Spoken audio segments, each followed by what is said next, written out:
It's time for the Tampa St. Pete Sports Connection on the Tampa Bay Sports Connection Radio Network. Live from the Ferg Sports Bar and Grill Studios, across from Tropicana Field in downtown St. Petersburg, Florida. Providing a positive perspective from the Pee-wees to the preps and the pros across Tampa Bay and the USA. Get your head in the game with the Tampa St. Pete Sports Connection and your host, Mike Rickard.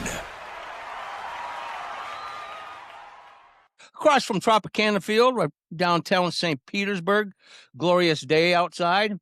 America's #1 local sports bar, as voted by USA Today, will be jam-packed tomorrow for Super Bowl activities. Come on down. We got 120 screens. We got a Jumbotron. We've got 2 other jumbo screens. It's going to be an absolute blast. I'm Mike Rickard alongside Ray Kennedy.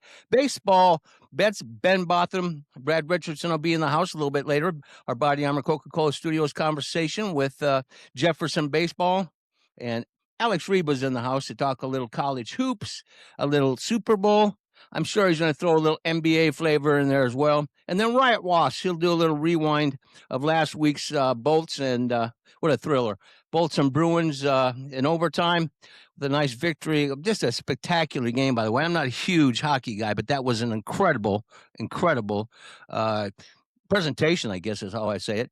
And then, of course, it's the Winter Olympics, so there's a break in the NHL. We'll talk to Wyatt about that. Nick Cowan, he'll be promoting next week. We're going to have him live at the Daytona 500.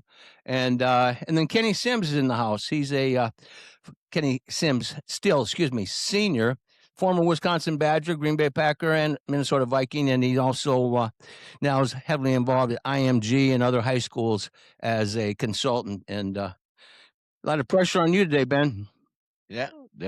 Big game bets. Big bets. I'm ready. I'm ready for the Super Bowl. All you're going to do is follow Alex's lead. You're going to follow Kenny's lead. And then at the end of the show, steal the show. And so right now, why don't we're waiting for Jim Hart. Next week, by the way, we're going to have the Tampa Bay Rowdies' new head coach, and team president, a good friend of mine, Ryan Helfrich. They'll be down here. They're doing a high school draft. So we'll have him join and talk about that event as well. But let's dive into a conversation with Alex Reba, brought to you by Ice Pick Vodka and Michelob Ultra.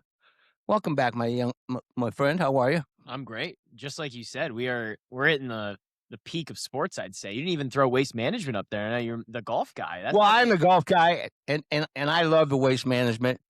Here's a prediction for you. Scotty Scheffler finishes in the top 3. Wow, you really went out on a limb there. What are you going to tell me next? LeBron's going to be was one of the 10 back. Yeah. He was missed a cut. He was 10 strokes back, dude. That's still Scotty Scheffler you're talking about. I mean, that man is as he's amazing, as icy as it comes, steely under pressure. You could probably spot him plus 10 every. You could arrest him, and then take him to jail, and he'd probably still go back. And then don't forget the Women USA Olympic team off to a great start. They're the favorites for the gold, by the way. We talking hockey? Is that right? Hockey? Yeah. Yes. Big win on Czechia, I think was first exactly match 5-1. Yeah. I'm ready for the Winter Olympics. Well, I counted, and this is a competition between Reba and Rickard. I counted between and I'm counting my YouTube screens. I've got 13 screens in the condo.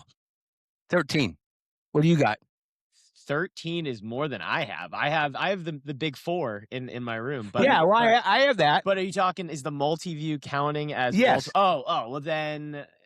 I mean, we can multi-view on all 3 of the TVs, so that would be 12 plus the projector 13. So I mean, I can match you there. We can get the laptop. Well, wait a out. minute. That's true. I got the 3. multi-view changes. I've got 12, 13, 14, 15. All right. Now you're just trying to up me. And we have these. Yes, exactly. You get the. But the bottom line, we're in the teens and we're a couple of nuts. I'd like to put a plea out to ESPN. I don't know who in the higher ups changed the multi-view there. You used to be able to create your own multi-view. You used to be able to put golf, soccer, baseball, basketball all in one. They took now that feature away on ESPN, and now I can't watch my mid-major college hoops all at one time, and that's very upsetting to me. So I don't know who did that, but I now pay more for a service that's worse, and that's very frustrating. Yeah, I know that. That's the Disney. I feel you. That's the Disney. I feel your pain. Hey, breaking news, since you know I'm a huge Hawkeye fan, and Florida State, my buddy Barry Smith was kind enough yesterday to let me know that late yesterday, the Florida State women's Seminole fast pitch softball team took my Iowa Hawkeyes to the woodshed 13-2. And what do you mean good? My ass. Because those Hawkeyes are killing high school sports. They're coming down on Seminole, and they sued us for having that logo. Oh. Yeah, you're still upset about it. Yeah, I'm still upset about it. Let's get to Alex. Enough of this nonsense. Plus, you guys got smoked by Ohio State on the hardwood, too. Good. So, I mean, you've had a... Shut your yappers. Okay. That's okay, karma. Alex. Take it away, brother. The curse of the Warhawks. Where are you starting? I mean, I want to start by saying if you are in the Tampa St. Pete region and you have nothing to do tomorrow before the Super Bowl, go to the YC because it's the biggest college basketball game for the South Florida Bulls on the calendar this year. Tulsa is coming to town. Not expected to be as good as they have been this year, but they're the only team in the top 60 of KenPom and the net. And the Bulls have a meeting that could put them in first place with a win tomorrow. So at 12 o'clock, massive game. That's the one to get you excited for the Super Bowl. Game's not till 6:30. You got some time to kill. I'm really hoping we get a big showing because that's going to be a really good game. I think March Madness, we're less than a month away now. It's right around the corner. Unbelievable. Very exciting stuff. And the Bulls have a very solid squad. I was out in Philly last week to support them while they played Temple. Came down to a final possession. They couldn't get the job done, but they bounced back. They struggled a little bit against a very weak Roadrunners team on Wednesday at the YC. It was a track meet. They put up 110 almost. But this Bulls team is fun to watch. They got shooters. You're talking about the Yuengling Center for you non-USF. Yes, the Yuengling Center. Looney Tunes? Yeah. Oh, young children. I thought Wile E. Coyote was going to be there. Nope. Over in I guess you can call that North Tampa. I don't even know. It's pretty far outside South Florida's campus, but big game tomorrow. So that's where I want to start. And then wherever you want to go. I mean, we got the Super Bowl right after that. We, like you said, Winter Olympics, NBA trade deadline just came and went. My Cavs picked up James Harden. I'm fired up. I'm ready to go. Yeah, that was a nice move. Well, and today you're wearing the Duke Blue Devil attire. Massive day in college hoops. The biggest game in college basketball. Am I allowed to say arguably. biggest rivalry in sports? Yeah. I would argue it's up there with Michigan, Ohio State for football. I would say Yankees, Red Sox. What would you say is the? He's not a round ball. He didn't give a damn. I don't know a thing about look basketball. At me or we're just talking sports. We're just talking sports. Biggest rivalry. Notre Dame, Michigan. That doesn't hold any. No. Okay, well, at for all. me then. No. Yankees, Red Sox. They're not even a conference. So you got to meet each other once a year to have it to be a true. I think it's definitely Yankees, Red Sox. But the Yankees, Red Sox doesn't have the same luster for me anymore. Not anymore. You know, like without A-Rod and Jeter and Pedro, that rivalry doesn't hold the same kind of weight. Whereas like when Duke and UNC meet, I thought whenever we lost Coach K, we lost Roy Williams, things would change a little bit. No. There's still that hatred. There's still that Tobacco Road energy. And I think what makes it so special is, like you asked me, why am I not there right now? It's because it's $3,000 to get in that building because it's so small. It's so high energy. It's so electric. That is 100% a bucket list item. Not even just to go to Cameron Indoor or the Dean Dome, but to see a UNC Duke game, which I was lucky enough to see in the Final Four. I will say that was pretty special. Well, my sister lives there, so I have gone in on several occasions to Cameron when there's nobody in there, and I still felt like I was walking into history. I mean, it's that cool and it's that old, and it gives you that vibe. And it's just the way they have the student section just right on the court, and you got the Cameron Crazy it's directly behind. It's six man for certain. And the Dean Dome is the same way. I mean, there's just like a special college basketball energy, and I know the sport is in a bit of a precarious spot right now with this MLL situation going on. I didn't plan on talking about this, but did you see the report that Mr. Beast is in talks? Do you even know who Mr. Beast is, by the way, Mike? I have no clue. So he's this big internet influencer, this YouTuber guy. And Melina, you know who he is? Yeah, so there's this. Damn, I'm old. They've been throwing around hypotheticals like this for a while now, and the Texas Tech guy that came in and basically paid for their team this year, this big oil baron, kind of played it out in real time. But now they're saying like, what is it going to take for just a millionaire or a billionaire in this case to come in, just say, I'm going to throw $100 million into a college football program. We can film it. We can make a reality TV show out of it. And let's just see we own it. What we can do, because like if Indiana can win a national championship, anyone can make their program behind relevant. Mark Cuban money. A lot, not all of it, but that's the thing, though. And Mr. Beast, if he wants to make an Amazon reality show out of it, I mean, Jeff Traylor, the coach of UTSA in the Americans, said we don't have enough money to compete. I will open our Ouch. doors. I will put Come our on, access Mr. Beast, come to San 24/7. Antonio. Well, no, he wants that he's from Greensboro. He's from near East Carolina, so that's why they're saying he's genuinely in talks to potentially like invest into this program. He And wants they're to thinking he invest could in make the a reality Pirates? TV show. Yeah, in the Pirates. He wants to make the. I mean, this is all rumors. Wow. But they're just saying like, what does he coach the team at that point if he puts $100 million into the roster? I'm so sick of this. Dude, and what's the next thing? Do they start picking guys off of NFL practice squads that still have eligibility? I mean, Actually, they're starting to. You saw that's that my this week, right? that's my point. Is like if Charles Bediako is going to come back out of the G League, if these guys are going to start coming from the pros and now they're going to start playing college again, Yeah. where does that line start getting? The only game delineated, that's going to you know? be pure to some degree is your favorite, baseball. Oh, Would would you look at that? Yeah. And, Well, really? It's not that. pure until they get wooden bats in that sport. Hey, good point. regardless of what the Pro Bowl is these days, Shedeur Sanders played Don't in the even Pro call Bowl it last the Tuesday.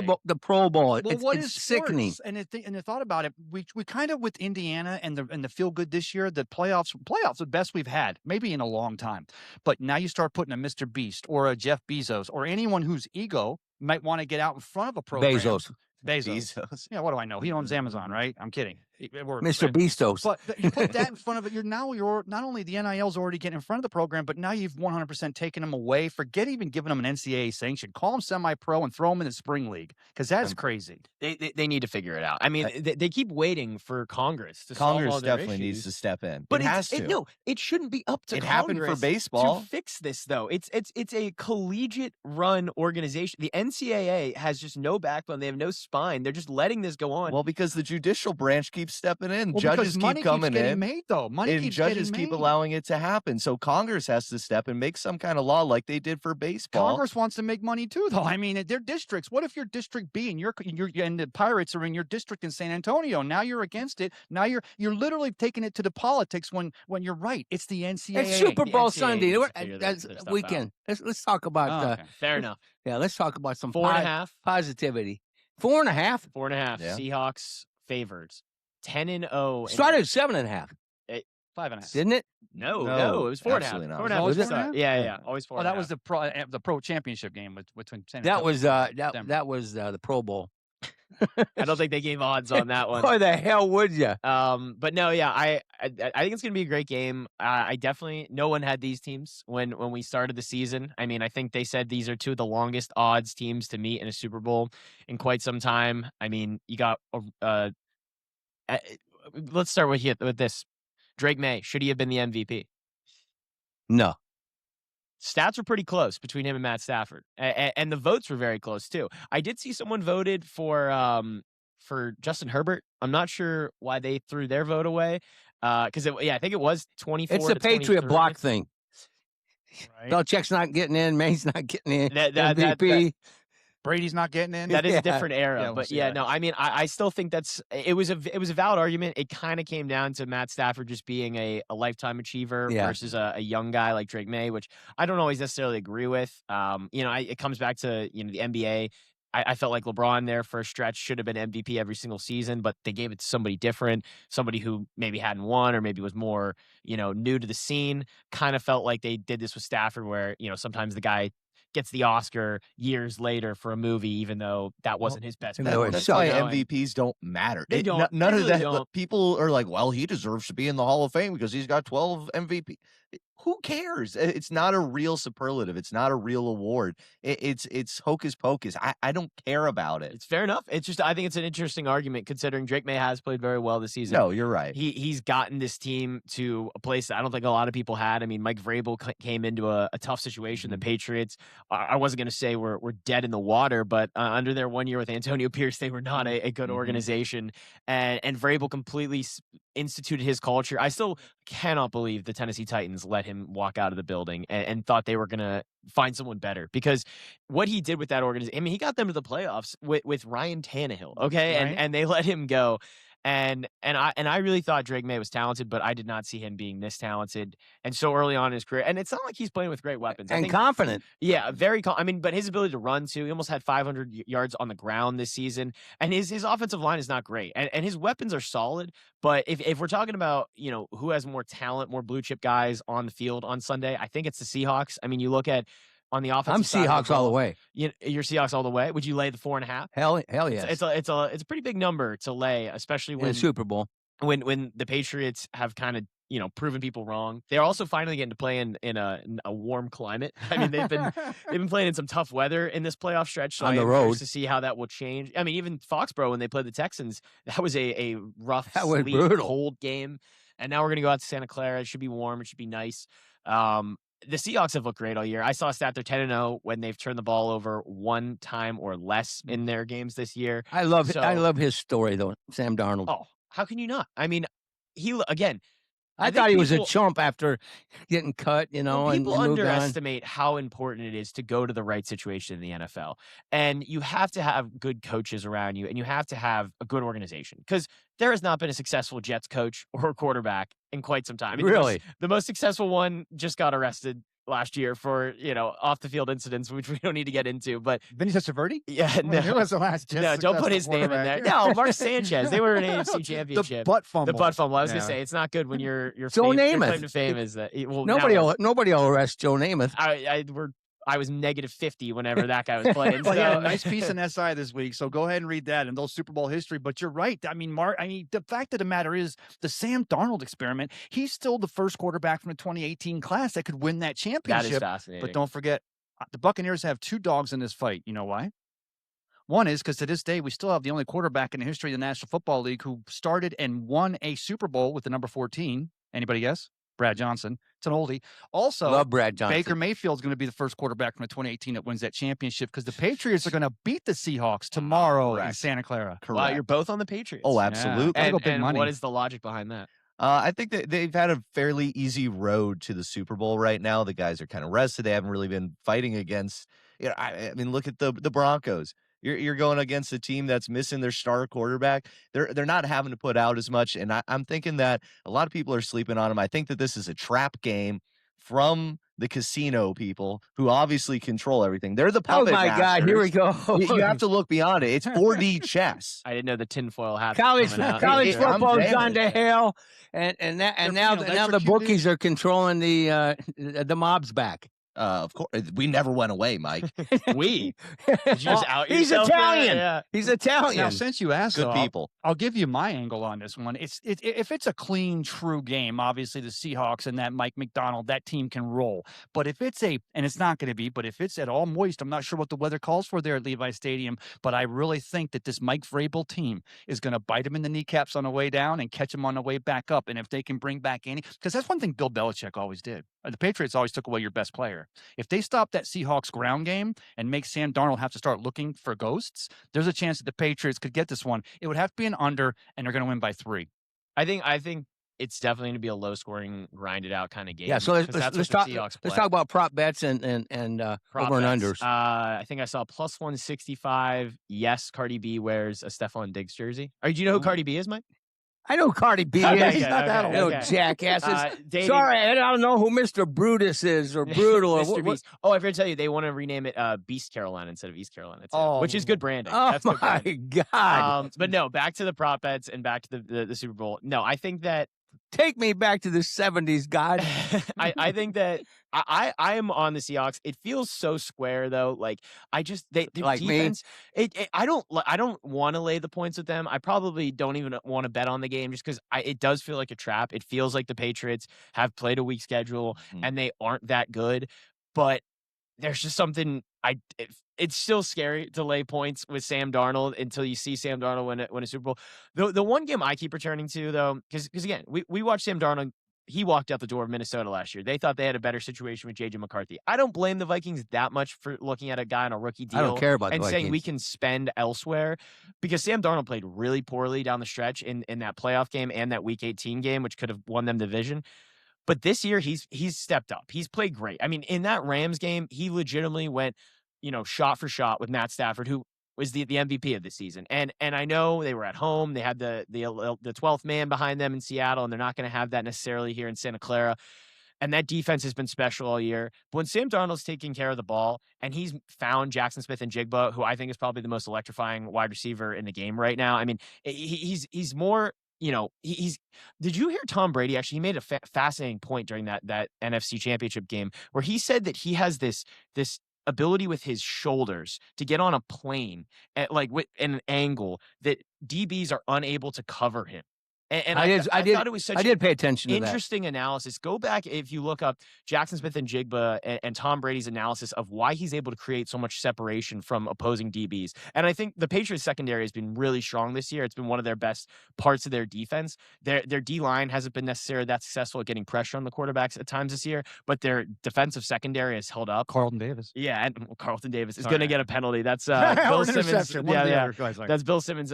He said you can lock it up if I can put a prop bet. It's Carlton Davis to have a PI during this game. But no, I think taking Jackson Smith and Jigba off the board, because I know you said the run game is going to be important. No Charbonnet for the Seahawks. They're down to Kenny Walker. He hasn't necessarily been a bell cow throughout his career, but he's incredibly talented. Shout out Oscars guy, from Michigan State. Michigan State. I love Kenny Walker. But I do think that they lose something with Charbonnet, who's a better blocker. He's a better pass catcher. They lose something in that run game without him. But I think where we want to look at, if they take Smith and Jigba out of the game, is Cooper Kupp going to be able to step up? A guy who Rams let go. Look what he did in the championship game. He's back home. Not back home. He's in Frisco. 9 receptions. Look what he's done in the playoffs his entire career. He's a gamer. I love the guy. I mean, he broke Bucs fans' hearts, in that NFC, what was that, conference semifinal a couple years ago. Zero blitz. Yeah, he's zero blitz. Plus, I love his story. East Washington. East Washington. You sound like you're from Pittsburgh there, Mike. Oh, no. He's from Pittsburgh originally? No, East Washington. You got the Pittsburgh. Yeah. No, I love Cooper Kupp. I think he's a guy I could easily see standing on the podium, winning another ring. I think that'll be I think it's going to happen. A prop bet I like, if you're asking for prop bets, AJ Barner, the tight end for the Seahawks. Yep. Take his over. It's very low, I think, on just catches, maybe receiving yards. The Patriots are one of the worst teams at defending tight ends in the league. And I know the Seahawks don't necessarily go to the tight end position a lot in the passing game, but if they're able to take Smith and Jigba off the board, maybe Sam Darnold stays conservative, he goes check downs to Barner, or even some of his lower level guys in that rotation, I think that's something to watch, because I think that Seahawks team, to move the ball on the Patriots, I think they're going to have to find ways to look for other guys, because I do think Njigba could be taken out of the game. And it comes down to that offensive line. I mean, Seattle's got, and their defense is also their defense top par. We're seeing a 1-3 defense. If they're going to win this game, it's going to be a low-scoring game. It's going to be their defense stopping Drake May, keeping him from running again, because their offensive line has been very weak. Will Campbell, one of their top draft picks out of LSU, he has struggled at times throughout this playoffs. Are they going to be able to keep Drake May upright? Are they going to give him time? Is he going to have to make plays on the ground? Are they going to be able to maintain those plays? I think that's going to be really important. If the Patriots want to win, they got to find ways to move the ball on the Seahawks defense, which, by the way, the Rams did very successfully a week ago or 2 weeks ago. So it's not impossible. Which takes me to, one of the prop bets was the over-under on 37 or 47 yards for Drake May to have coming out of the backfield, which, if it's a clean game, then maybe he just stays in the pocket. But I 100% expect the Seattle defense to get He won that Broncos game with his legs. Yeah, so why wouldn't you take a prop on that? I mean, that's something to look for. I mean, he was making bad throws. Yeah, he was. He's also, everybody was. His shoulder, they're saying he has a shoulder injury potentially. I don't know if that's just, some before the game signaling, because we heard Sam Darnold had an oblique injury. Yeah, well, I haven't seen it. In baseball, you got a Josh Lowe. He's out for the whole year with an oblique injury, and then Sam Darnold slinging the ball, no oblique. Correct. Yeah. So Pussies. I don't know what it is about obliques, but I have no understanding of how severe an injury it is with an oblique. Because in baseball, it sounds like the death nail. Soft. But in football, you got Sam Darnold, and it doesn't feel good. But I mean, they'll just give you a little shot, and you're good to go. I've heard the stories. Hey. So tomorrow it's 6:25. You're sitting around your house. You got your phone in your hand. You're getting ready to place your bets. What bets are you making? Like I said, I like AJ Barner props. Write this down, man. When he have Button talks, right here. If we're going specific, I always got to play the coin toss. I'm going to go heads. Ooh. I love heads. No Tails never fails, bro. No, when everyone zigs, I zag. So I go heads. Well, I've noticed that. You usually zag the right way, though. I like the under on the national anthem. I think Charlie Puth is singing it, so I'm going to take the under on that. Who is Charlie Puth? I love Charlie Puth. As long as One Call Away, he did this song in Fast 7 whenever Vin Diesel is driving off into the sunset with Paul Walker. No, I'm more on Mike's side now. Yeah, take me back to the 70s. Charlie you're a freaking high school teacher. You're 27 years old. You should be in the know. As long as it's not the guy who sang the national anthem at the outdoor game last week at Raymond James, because whoever they had do that. Did you guys see the national anthem before the hockey game last week? Okay. Oh yeah, that sucked. That was the worst thing I've ever heard. He went. He's probably freezing. That's the only thing I think that went wrong then, because that was one of the most impressive sport events I've ever seen. Not to mention the game was incredible. Exactly. But also, shout out. And I don't watch hockey. The Lightning leaning into that and just being like, we're going to go all the way, like, this is just a bit, you know, like, we're going to wear Cuban suits. We're going to come out with stogies. We're going to blow fireworks up into the sky. We're going to show up in Buccaneers creamsicle jerseys. Our opponents are going to wear their colonial. Yeah, I mean, everything about that was so. I was jealous. You know, I was in Philly watching that game. I'm like, man, I wish I was out there. I mean, it was expensive, so it was tough to not be there. If the referees could have had shirts that, like, sponsored by FanDuel or something, we could have leaned into everything that's going on in sports these days. That was shout out Tampa Bay, shout out the NHL, because that was one of the most fun outdoor games presentations in a while. And then you get a goalie fight, which I didn't realize they actually discourage. Did they goalie stage fights that in the NHL? They say that the NHL referees are typically instructed to break up goalie fights to not allow them to happen, but they saw that game. I also saw some people, if you want to get the tinfoil hats out, saying that there was some officiating, that benefited the Lightning, but I also they also let them throw them down the entire game. They did. No, but even I'm just saying they called some penalties. You know, obviously there was that crazy goal in overtime that they couldn't hear the whistle and there was a penalty, and so it goes from the Bruins winning it in OT awesome. to having a penalty. I know. Yeah, I mean, I'm texting Fred Forsley, who's obviously Bruins and Pats are sponsor from Sea Dogs, and he was over there, and I'm texting him because of course I'm pulling for the Bolts, and I'm like, oh damn.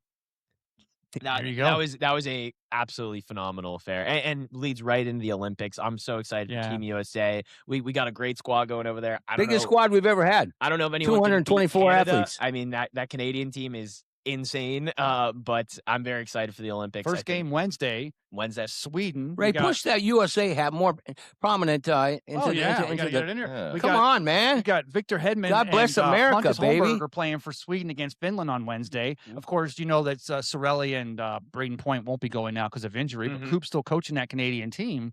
But I want to go traitor. I want to go back to that hockey game though.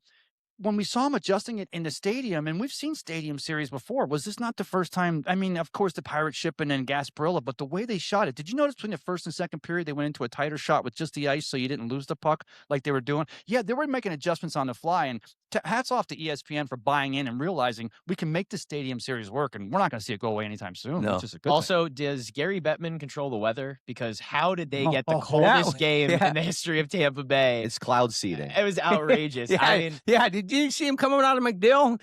They were seeding the hell out of this area. Yeah, it's easy to do. They've been doing it since the 70s, Mike. Took a page out of your book. Thank you very much. What was going on in That's the 70s? What happened to me. Yeah. I thought I got Agent Orange from somebody coming back from Nam. No, that was I heard from some people that went that was cold. It was very cold for Tampa Bay to be sitting at an outdoor game. But I'm kind of glad for a hockey game. I almost went to the tailgate party that Sea Dogs and Billy Fairweather put on, and I thought I wouldn't last. I wouldn't see the puck drop. It's so cool. Well, Alex, we got to move on to soccer. You know, you're a man for all sports. Next week, we're going to have the president of the Tampa Bay Rowdies down here, Ryan Elfrick, and we're going to have their new coach. And we're going to have a high school draw down here. So, soccer's in the conversation now as well. So, my friend, I appreciate you taking time as always. One last question. You're going Seahawks. I'm going Seahawks, but I would not lay the points. Who's your MVP? I would lay the points with the Patriots. Always a quarterback. I'll say Sam Darnold. It's the redemption story. The guys, you can never go an MVP that's like not a quarterback just because they always try to give it to the quarterback when Hey, if Stafford got it, Sam will get it. It's got to be like a Malcolm Butler-esque play to win MVP if you're not. 74 Cowboys, Chuck Howley, the last player to win one. Oh, my God. On a He's dead. Team. He's dead, but he was a defensive player, too. I like Diggs. I like Diggs as a receiver. I like him Really? with 6 receptions for over 125. You just like his woman. I like because we talked about the fact that, like you said, with an MVP, go with the old guy instead of the young guy. And I think Diggs, one success story with this Patriots team that hasn't gotten a lot of play because he's been keeping his mouth shut is the fact that he's become a team guy this year. Diggs is doing the dirty work. He could be the guy for them that you want Cup to be for the Seahawks. Could be an interesting facet to this game. All right, gentlemen, we'll talk more about it. We're going to have Kenny Stills in senior in just a few moments. But right now, let's go to Jim Hart, my buddy. We haven't had him on the air for quite some time. I call him the godfather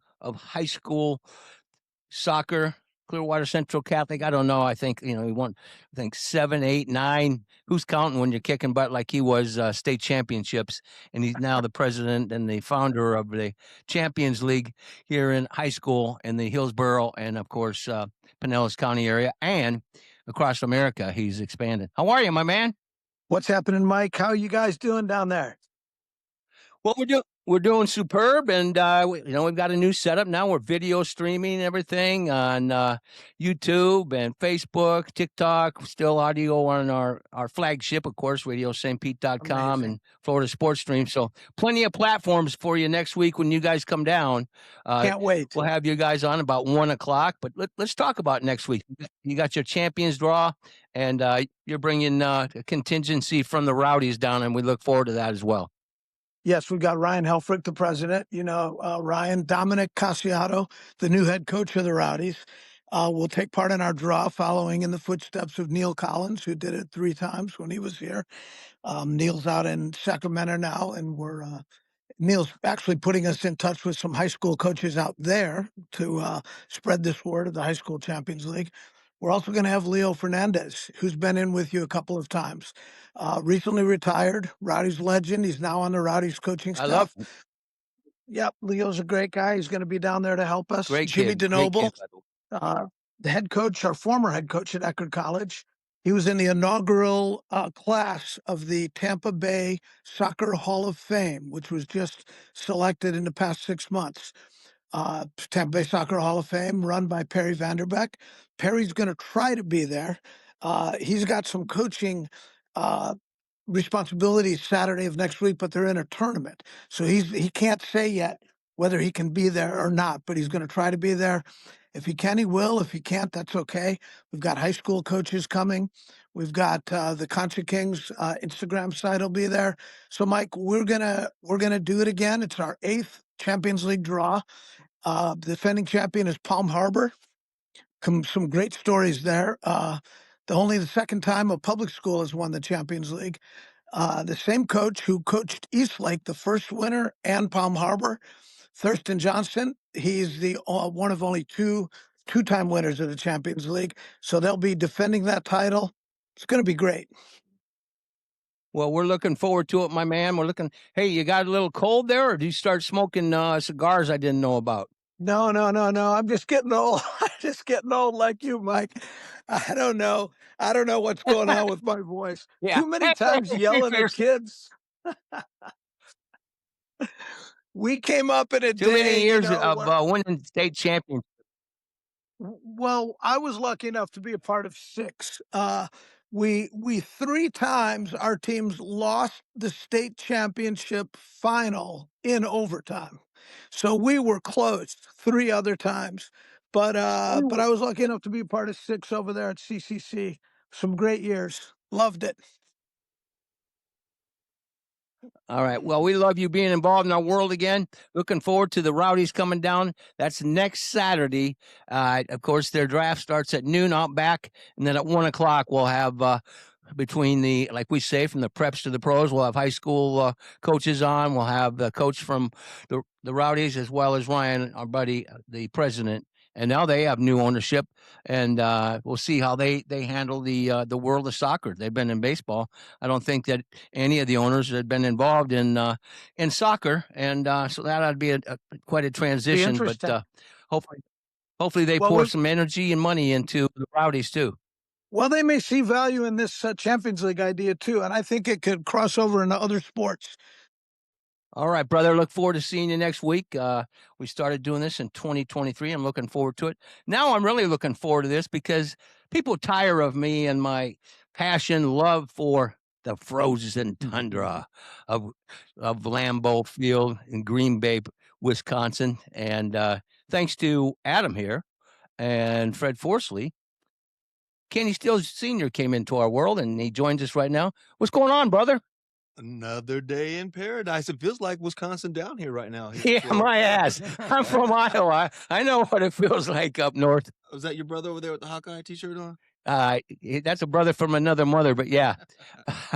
So welcome to our world. Thank you. Great to be here at the #1 sports bar in the country. Fergs, excited about it. And again, thanks to Adam connecting us, and excited about being on today's show. Hold that microphone just a little bit closer.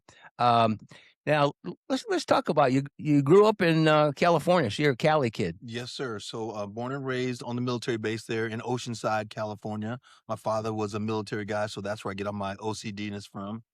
Born and raised there. And that's how your son. How many push-ups did your poor son, who was a success in the NFL, did he have to do in his career? All day, instead of when you get in trouble, give me 20. But born and raised in Oceanside, then went off to junior college up in Manhattan Beach, California, before getting my scholarship to the University of Wisconsin, and then drafted by the Packers in state there, and went over to the Vikings and Plan B free agent. Traitor. Yeah, it was. Well, if Brett Favre can do it, you can do it, right? Exactly. Well, one of the things I know that we talk to a lot of the kids here, they get drafted or they go to this college these days. A lot of them in the Midwest. How was that sticker shock when you got to Madison, being a California kid? Yeah, so I have some great stories. I mean, I wrote a book about recruiting, but I should have wrote one on just the travels of the world and how times change. You know how the internet was back in the internet came out in 1987, but before that it was you log in. Oh yeah. But we didn't have you didn't have all the GPS and all the Google, and you just had a map. So here's this young man from California getting on the plane for the first time in 1983, flying to Madison, Wisconsin. They didn't even have tarmacs then. You just got off the plane and you walked inside. So I have this little El Camino Letterman's jacket on, and I walk across from the plane over to go inside, and it's freezing. It's January because I was a mid-year guy. Oh. And Al Toon and Daryl Sims, they meet me at the gate. And I'm like, oh, man. Al Toon played for the Jets? #1 draft pick. Yeah. And Daryl Sims, #1 draft pick of the Steelers. And they meet me at the gate. And I'm like, oh, wow, Wisconsin's the black school. Not knowing in 1980. You didn't know you were going to HBCU. Hey, that white kid right next to you, he went to an HBCU. Yeah. I had the opposite experience. He went to Savannah State. Yeah, those are the only two black dudes on the team. No, that wasn't true, but it was a great experience. Dave McClain was my head coach. He passed away the year I got drafted. I remember being a pallbearer at his funeral. Wow. Just very close with those guys there. Had some great times, some great experiences. And so the season's over. We have 2 great seasons. We beat Michigan once. We never beat Ohio State the time I was there. Beat up on Iowa all the time. Indiana, we beat up on all those guys, but end up getting drafted in the 85 draft, and we had those guys, 3 guys that were going in the first round, and so the Packers show up for a workout. They're going to work out these 3 guys, and my agent says, well, you show up for every workout that every team shows up for. So I do. I show up for the workout. Well, the other guys... It's like a Jerry Maguire story. Yeah, it's quick. It's over quick. No, I want to... Yeah. This is for storytelling. Yeah, so... I show up to the workout, and it's me and the Packer coaching staff. Nobody else shows up. There's Al Toon, Richard Johnson, and Nate Odoms, I think, were the other guys. So they don't show up, but I do. Well, the head coach, Forrest Gregg, says, well, we're here. Let's work out. So we do. We go through the whole deal. 5-10-5, the 40, do all the work. And the defensive back coach at that time was Ken Riley, who was HBCU, head coach, athletic director. He says, man, I love you, man. He says, if we get a chance to draft you, we're going to draft you. And I said, okay, thanks, coach. Because you had wheels. I did back then, but 4 or 5 in 1985 was fast. Was smoking. Yeah, now that's slow, So draft day comes, and back then the draft was an all-day event. It wasn't, we don't break it up, have a party, do all the stadiums. It's an all-day event. So 10:30 that night, the phone rings, and it's the Giants. He's like, oh, the Packers are on deck. We're next. We're just reaching out to guys we're going to draft. I said, well, yeah, I'm here. Hang up the phone. It rings, and it's Coach Riley. He's like, hey, I told you if we could draft, we will. And that was my draft story. So Can I ask a question? Yes, sir. Of course. Because there's still a large contingent of people listening that still don't know what Plan B free agency is. So we'll get back to that. Yeah. I like how you mentioned that. But you mentioned was it that exact of a science? The Giants were calling you, even though the Packers were on a board, because you were slotted around that area. You'd made some people look at you, and that's where you were probably going to get 100%. Even it was weird. They were just because it was 10:30 at night. yes. Nowadays the draft goes during the day and everybody knows where everybody is. Back then, they just kind of call you and check on you because they want to tell you congratulations. They want to see if they hear a bar noise in the back. All right. And there was bar noise. After that. Here, I Matt, remember me you're and in my buddy- Madison, Matty. Yeah. Me and my buddy Steve, we went to this little 50-cent tapper. I think it's called the Tap Bar and Grill on Mifflin Street. And we had a couple 50-cent tappers. Yeah, I bet. But it is an exact science Yes. down to that. But it was back then it was 12 rounds in the draft. So Yes, now there's sir. only 7. So I wouldn't have got drafted in today's era when you think about that. And the thing is, a lot of people watch the draft today and they're like, they'll say so-and-so's on the board and they'll have our top 3 projections or who's slotted to go here. But back then, there weren't people there were back lines getting communicated, but there was no, like you said, internet. There was no ticker as to who's expected to go next. No. Shows you they were doing their homework and they did a good picking you. Yes, they did. They found a diamond in the rough, and I've done a lot of recruiting. I recruited for the NFL. I worked for the NFL Europe. So my off-season job was scouting. And a good quick story again. I know it's a storytelling day, but I had the Chargers as one of my teams that I scouted, and a little bitty short white wide receiver, fast as heck, could do everything. Timmy Dwight. No, what was his name? Well, he ended up going to the Patriots and being a wide receiver. Well, anyways, I scouted him and I said, oh, small, but quick. Danny. He ended up kicking a field goal, returning a kick, and doing something else in the game. He's the only person in history to ever do it. And here, I gave this guy an average grade. Wow. Yeah. They miss him. They miss him a lot. Obviously, Tom Brady, 7th round? So some of these other guys, Brock Purdy, Mr. Irrelevant. So you miss them. Iowa We're not State. perfect. And then you got guys like Sam Darnold who are going like number 2 overall. And then 6 years later, they're starting for the Seahawks in the Super Bowl. So that part's not an exact science. It does depend on the team you go to. Some would say the Packers aren't that bad of a team to go to, are they, sir? I loved it. And the Micah Parsons story is my favorite one. Then I'll quit telling stories. But so I'm at the Packers and I'm playing. We don't want you to, but we'll let you know. Okay. You're going to be a regular on our show. Yeah, just give me the hand. So I'm in Lambeau and it's mid-season and we're on a good run. We went 10-6 that year. Excuse me one second. And so I'm the 11th guy that they introduce. Right. So the first guy, the D-line, then the linebackers, then they get to the secondary. So Micah Parsons tells the same story.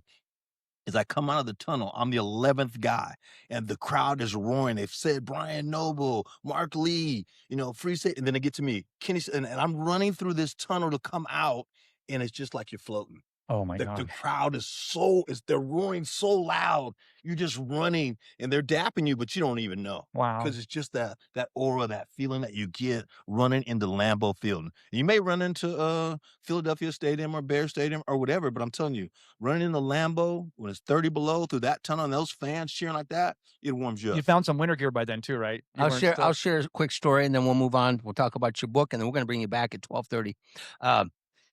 And I want you to meet this guy, Barry Smith. Barry Smith's a very good friend of mine. Barry Smith went to Florida State, broke all the receiving records back in the day in the 70s. And Barry was the number 1 draft pick by the Green Bay Packers in 1971. And he tells the story. He was he said, I was actually with my dad and we were having a sandwich. And all they do is a secretary called him. Said, by the way, you've been drafted number 1. We got a flight coming for you, and we'll see you up here. That was it. But his rookie year, they had a coaching change, and Bart Starr became the head coach. And I don't remember who they were playing, but here's a rookie, and he says to his buddy, he goes, you know what?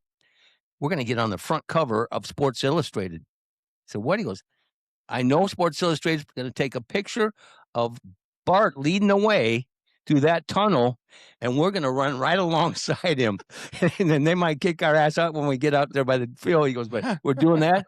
And they did. I've seen the picture in his basement. Yeah. And there's Barry Smith running right alongside Bart Starr at Lambeau. Yeah. but he had some great memories. Yeah, special place for sure. So yeah, you had a great time, lots of stories and success. And I wanted to get us caught up on where you're doing now. And I see you brought. Yeah, so I did. That could be all sports, as you and I talked about. 100%. So it says 30 days Go to closer play. to that microphone there, Kenny. It does say 30 days to play college football, but it could be 30 days to play college sports. I was sitting around the house. I decided I was going to be retired here the last couple of years. I was coaching ball all over the country. Started out at IMG, took on Bishop McLaughlin, went out to the College Warren University. Before that, I was with the NFL. I was at a University of San Diego. So I've kind of been all over. But the one thing I noticed, just like a military kid. That's right. I learned from my dad. And every morning I write down my blessings, and one of them is my father, without a doubt. All the things we learn and do, like if I'm fixing a flat tire or changing the oil in my car. That's right. It was Pops taught me that. So blessings to my father. It was his birthday yesterday. But this book, I'm always at the college or the high school, and the single mom here in Florida will come up to me with this athletic son and say, I need help. I don't know what to do. They didn't know about Clearinghouse. They didn't know how to get his social media together. They didn't even know what a resume was or anything. And I said, I've got to make a change. I got to make a change. So I sat down with a friend of mine, Niels, my ghostwriter, and we put this thing together about 3 years ago. And it just talks about all the little things that we need to get done in order to get recruited. There are 1 million high school kids every year that graduate from high school. 1 million. And 7% of those kids, 70,000 of them, have an opportunity to play college football. 3% of those, and for all you math majors out there, keep up and you correct me, fact check me, 2,100 of those kids get a chance to play Division I football.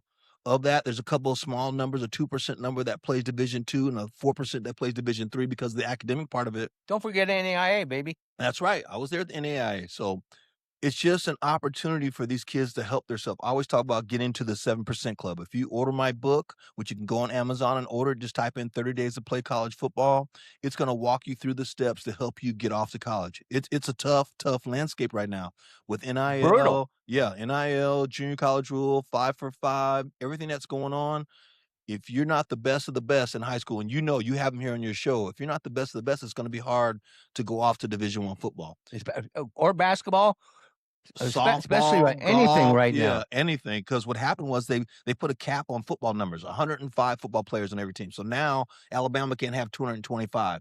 What they did with that cap number by putting 105 on everybody's roster is they opened up more scholarships for other sports. So if you're if you want to be a jockey or play hockey or lacrosse or whatever it might be, there's more opportunity. Ben, you could be a jockey now, maybe. Hey, I don't know if I'm short enough, Mike. We'll get Brad out here. He could be a jockey. Yeah. I'll tell you guys what, though. You talk about, you always expect the cream to rise to the top. And back when I was in school, back when we were in school, it's like, they're going to find you. They're going to find you.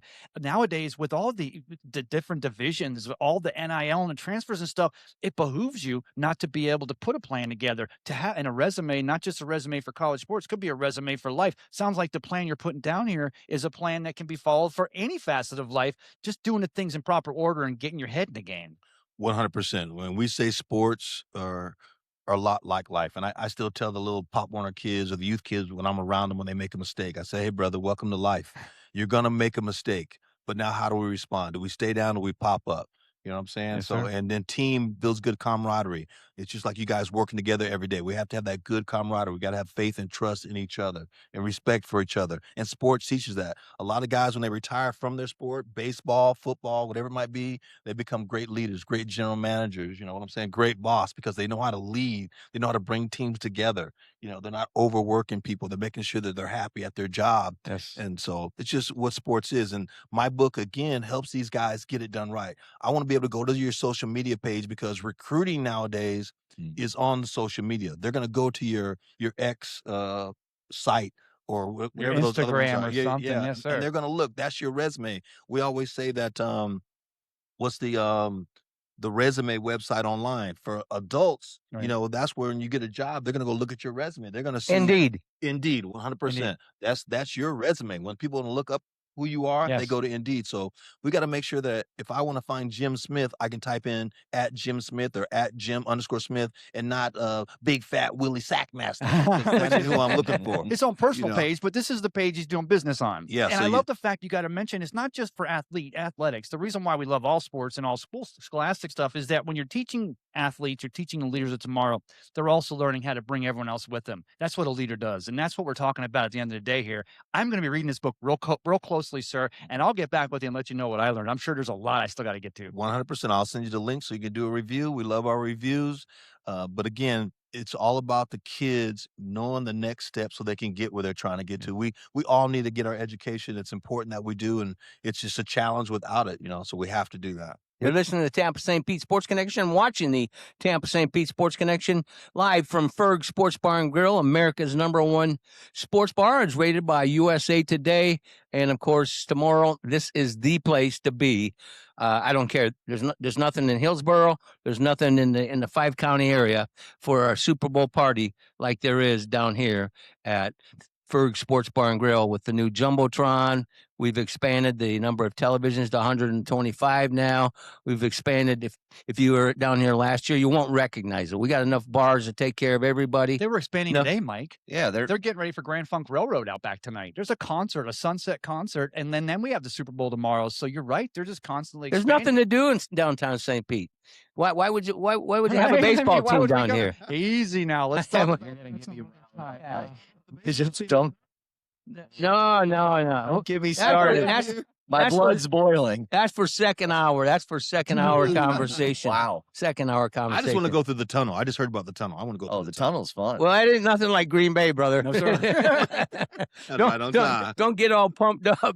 So let's talk about. Hear my name roaring when I come out the other end. Oh, I got you there, but I don't know about we can anything take else. care of that. We got enough big mouths there. There's no dapping though. We're talking to Kenny Stills Sr.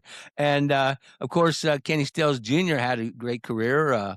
Went to Oklahoma, and then who did he go to first in the NFL? Drafted by the New Orleans Saints, so spent a lot of time with Drew Brees and Coach Payton. Well, Drew Brees awesome just went into the Hall of Fame. Yeah, it was an awesome time. Every offseason, With Coach Belichick. Oh, no, that didn't happen. Oh, yeah, bypassed him, huh?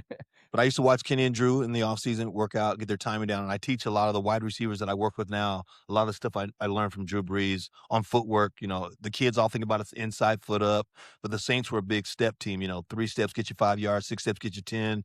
Working on the hash marks, those kind of things. But it was great there. Then he came over to the Dolphins, which was awesome because I was living here with my second wife, so I had a chance to go down to Miami. You got a couple of little pups now. I do. I got remarried and I got a 15 and a 13. Besides my 2, 36 and 35. Boys, girls? My oldest is a daughter, Claire. She's the oldest, 36, then Kenny's 35, and then Preston and Lawson, my 2 little guys. Gotcha. But yeah, from Miami, he got traded to Houston with Larry Tunsil. So he spent a little time in Houston, and then the Bills picked him up for a couple playoff runs.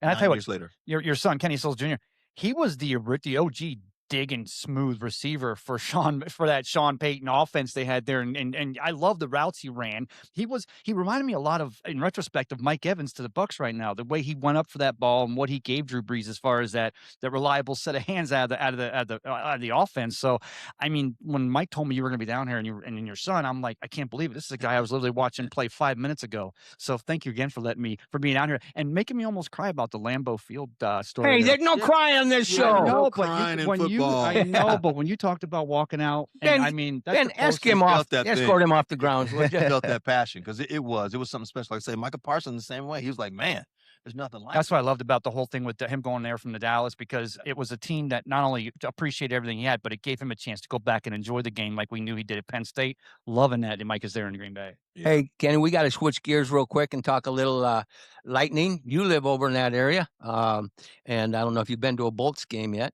No, I have not. Well, we'll have to get you to one. Yeah, my wife and my son's going. They love it. That's Oh, a do they? must. I'm not a real hockey guy, but I certainly was enthralled with the game the other night, under the lights. Why was that? What was so good about it? Well, the Lightning won. Oh, okay. It was Well, outdoor. I would love to tell you what's so good about that game. Oh, the Isn't that outdoor right? game. I would have went to that outdoor game. Yeah, well, yeah. It's so In a cold. football Yeah, stadium. yeah. That's why. Yeah, you're used to the cold. Yeah. So let's switch gears real quick. We're going to go to our man, Wyatt Ross, he was over there, of course, had some marketing responsibilities, some reporting responsibilities, and he's kind enough to join us, and it's brought to you by our friends at Sea Dogs Brewery. And, of course, tomorrow, that's Patriot Heaven, by the way. If you're a Patriot fan, go down. This place will be packed, but if you're you want to be down on the water, go down to Treasure Island on the Intercoastal, where we hold the broadcast for our golf show on the T Florida on Wednesdays. And Fred Forsley and an army of drunken Bostonians will be down there and cheering on their Patriots as they get beat by the Seattle Seahawks. I'm giving the points. I disagree. We'll talk about it. We'll bring it up, Mike. We got plenty to talk about, and I like the way he broke it down the other day too. So we'll do that in our next segment. All right, let's have a conversation. Wyatt, how are you, my man? I'm doing great. How are you? Super. You still on a high from last week? What a wonderful game on a Sunday night. The weather was perfect, and the score and results were perfect. You ever see anything like it? I know you're only 17, but you've been covering the Bolts for 5 years. Well, I have been to, I think that was my third ever outdoor game now. I went to the one in Nashville, and then I also went to Fenway Stadium at the Winter Classic last year. And I know it's a small sample size, but that is definitely the best outdoor game I've ever seen. And to be quite honest, I was going through it. I was thinking maybe Tampa versus the Islanders in 2022, I believe it was. Game 7, that was a really good game, but that stadium series might have been the best game I've ever seen, not only in person, but just in general. You were asking what's so good about that game. Well, how about a goalie fight? How about everybody getting scrappy? How about a 4-goal comeback, a shootout win? I mean, there was just everything that you could ever ask for in a hockey game under the lights at Raymond James. Hey, you know what I noticed? I don't know if the other guys did, that the Lightning players agreed to wear the creamsicle uniforms. And if you watch some of their facial expressions as they're coming on to Ray J, they didn't look real happy. A couple of them didn't put the helmet on. I mean, it was a little awkward, but I didn't think that was the right jersey. But what do I know? Look at the result. I think when you got a uniform that has that much style and it looks that good, you got to use it any way you can. I think everybody expected him to walk out as Pirates for Gasparilla. They had to shake everybody up and keep everybody on their toes. You know, you got a bus full of kickers coming out onto the stadium to open up the game. It was spectacular. I really enjoyed it. Do you think they staged the goalie fight? No, I don't think anything was staged in that game because I don't think Boston would have agreed to blowing a 5-1 lead. Oh, yeah, good point. I hate to even admit this, but I was surfing back and forth. I like to be at least a little relevant when I got all these young kids around me. So I was surfing back and forth the Grammys. Shame on my old ass. Grammys. I turned them on when we were down 4-1. I knew I shouldn't have said a word. Anyway. So you're telling me that you got a live hockey game. I don't care what blowout it is, and you would rather watch the Grammys? Go ahead and Stadium Series. You got the Stadium Series. No matter, it could be 10-1. I'd rather watch hockey than the Grammys. Word on. Who won Album of the Year, Mike? I don't have a clue. It was Bad Bunny, wasn't it? Big Bunny? We're not going to that topic. Big Bunny? We're not going there. Halftime the Super Bowl. yeah, we're not going there. No habla español. Anyway, let's continue. Can I ask Wyatt a question? Wyatt, it's Ray. How are you, my friend? I'm doing great. How are you doing, Ray? I'm good. I'm going down today to get my I Love Matthew Tkachuk shirt made. Of course, the Panthers guy that took us on the other night. Did they ever get any repercussions? Was he suspended, or were they looking at anything with the continuing the way he came from behind and made the hit like that to start that big brawl on Thursday night, or is that already? That was blatant, man. That was very blatant. And I mean, you're talking about one of the best hockey players in the entire league, and the way he went behind him. Is there any been repercussions on that you've heard of? As of right now, I do believe that Dominic James, our tallest player in NHL history, I think that he's getting suspended right now. But other than that, I believe it was just some good fun on the ice, and I think that they're just gonna let him roll out of the Olympic break. But I do believe, and don't quote me on this, I do believe Dominic James is getting a suspension for a little bit. But other than that, it was just some 10-minute misconducts, and I think they'll be right back out there. Is that what you call it? Fun on the ice? So when I got thrown in jail in my youth for having a little parking lots. Well, scrum. You didn't do it on the ice, Mike. And you told the cop you were just having fun. Had a little fun out here. Yeah, and you didn't know how old she was, but that's beside the point. Why I want to ask you also too. The Lightning this year, we're seeing this. 2 years ago, they get bounced from the playoffs by those stinking Panthers, but we see a team now that not only are they stepping up and defending at home, but they're not walking away from a fight. Are we going to see that continuing in the second half, or was that just a little hubris toward the end of the first half before the Olympic break? You have to use the big words on my show. It took me a minute to remember that. Get out your dictionary. Are we going to see this Lightning team stay this tough? It's not a gardening show. This is a Lightning team that when in 2019 they had their best season in franchise history, and they got bounced for a lack of physicality. And I don't think we're ever going to see a non-physical Lightning team again after that. I think they really learned their lesson. And they've won 19 of their last 21 games playing this more physical brand of hockey. So there would be no reason to switch up from it. I think the players love it. I mean, everybody was going crazy. Hagel's always getting in guys' faces. I think he'd be real annoying to play against. Same thing with Tkachuk. It's nice to have him on our team for USA. But I think that they absolutely continue this brand of hockey. It's what won them those cups. Trading, I mean, everybody was questioning the trades for, obviously the Tanner Jeannot trade didn't work out very well, but trading a first-round pick for David Savard, trading first-round picks for guys like Barclay Goodrow and Blake Coleman. I mean, these are third-line scrappers that normally, until the Lightning did it, nobody would even think of giving up more than a third-round pick for him. But Julian Breezewall, I think the best GM in the league. Kyle Dubas is having a good year as well, but he's definitely up there. He's trading away a lot of key future pieces, but it's winning us cups by bringing physicality onto the team. And I think it's a brand of hockey that the Lightning have established, and I think they're going to continue to roll with. We're talking to, of course, our correspondent each and every week, 17-year-old phenom. That is Wyatt Ross, and you're going to give us an update on the high school championship before we let you go? I can. It was disappointing in terms of entertainment with the high school championships. 2 blowouts at varsity and JV, but the Palmetto Tigers for JV won 6-1 over Cypress Creek, and they took home the trophy. And then the later primetime game, Lakewood Ranch beat Newsom 6-1 to take home the trophy. Newsom had actually just beat Cypress Creek 9-3 in the semifinals, so they were on a roll, but Lakewood Ranch stopped that real quick. And both teams showed their dominance yesterday, and they had 2 clear winners for these leagues this year. All right, and let's get a little USA. Of course, the women's hockey team off to a successful start. Your prediction on the men. Do we get the gold? I think I can kind of say, is the grass green in terms of, I think it's going to be USA versus Canada in the gold medal matchup. But there is a lot of good players representing other teams. I think Sweden has a real chance. Leon Draisaitl is getting to represent his country for Germany. He might come out with a little bit of fire since he didn't get to be represented at 4 Nations. But I definitely think it's going to be USA, Canada, and it's going to all come down to the goaltending. It's no secret that Canada, ever since Carey Price retired, they have not had the best guy in between the pipes until in the 4 Nations, Jordan Binnington stepped up and he played like a Vezina caliber goalie. And I think it's going to depend on who steps up for Canada this year. But I think if they don't really find that clear number 1 shutdown guy, I think USA is going to take home the gold, especially with Canada actually losing 2 of their better players in Braden Point and a really good third-line guy, Anthony Cirelli from the Tampa Bay Lightning. They had to replace them. I think, and I am definitely biased when I say this, I think USA has a real shot at taking home gold this Olympic cycle. Well, my God, I hope you are biased. God bless America. Was that for curling? Red, white, and blue. Curling, right? We're talking about curling? Hey. Curling. Not sure I could give you any insight on curling. So well, you like I hope watching not. All right, Wyatt? A guy like you on the ice, you got to love I the could have curling. seen myself as a curling Hall of Famer.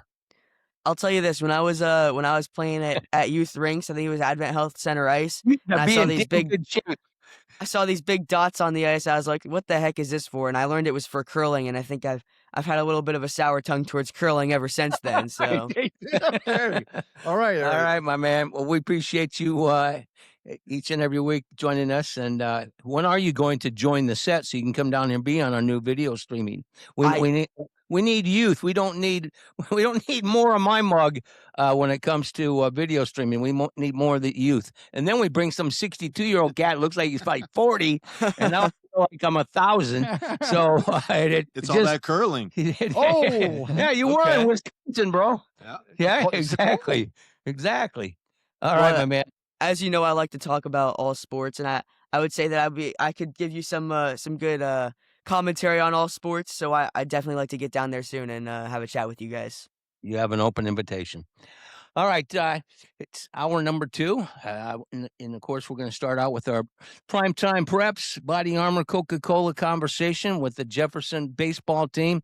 We'll clear these chairs, guys, and get the youngsters set down. And then we got real quick. It's almost a public announcement with our former Rays bat boy, and that, of course, that is Nick Cowan. Yeah, he's on next. Nick Cowan's on next, and he's got a little promo he wants to do for next week. You're going to be over Daytona 500, my man. How are you? Yeah, good. How you doing, Mike? Thanks for having me back on. You betcha. Let's talk about what you're going to be doing over there, and hopefully we can get a call in from you. Oh, absolutely. So I partner with a bunch of NASCAR teams and drivers. We help them get sponsorship for each race. We actually work with drivers in each level. So we've got ARCA next week, Craftsman Truck, O'Reilly Auto Parts, and then Daytona 500 cars. So, we put in a lot of hard work trying to help them out, and then they go out there and race, and we just get to enjoy that time. Well, talk about what's going to happen here for the Grand Prix as well. So that's going to be really fun. I've got some more official announcements coming Monday, but we are hosting a promo event to kick off the Grand Prix weekend at Ferg's Wednesday, February 25th from 5 to 8. Mark Ferguson and everybody over there has been great to work with. We're going to have some baseball players show up. We're going to have some giveaways. And then there's a few secret NASCAR things and Mazda things that are going to be happening, which I'll announce on Monday. And it's just going to be a great time, promote St. Pete, promote the event. Obviously, it's the first time NASCAR is ever racing in this series. And I just figured Wednesday would be a perfect day to kick it off. So, again, thanks to Fergs and everybody that's helping me do that. But yeah, like I said, some more cool announcements on Monday. Will come on Monday. All right, my man, we got to let you go. I'll talk to you this week. I look forward to conversations from Daytona next week. And then, of course, we'll talk about the Grand Prix and what's going to take place down here in downtown St. Petersburg. So have a great weekend. Who do you like in the Super Bowl? Well, if you remember, I picked both wrong teams last time I did this. So then you suck. I'm jinxing the Patriots then because I'm going Patriots. Well, you're going to lose. I'll take that bet. I'll take that bet. I'll give you the 4.5 that the books want. All right, my man. I'll talk to you soon. All right. Thank you, guys. Time to transition to a little high school.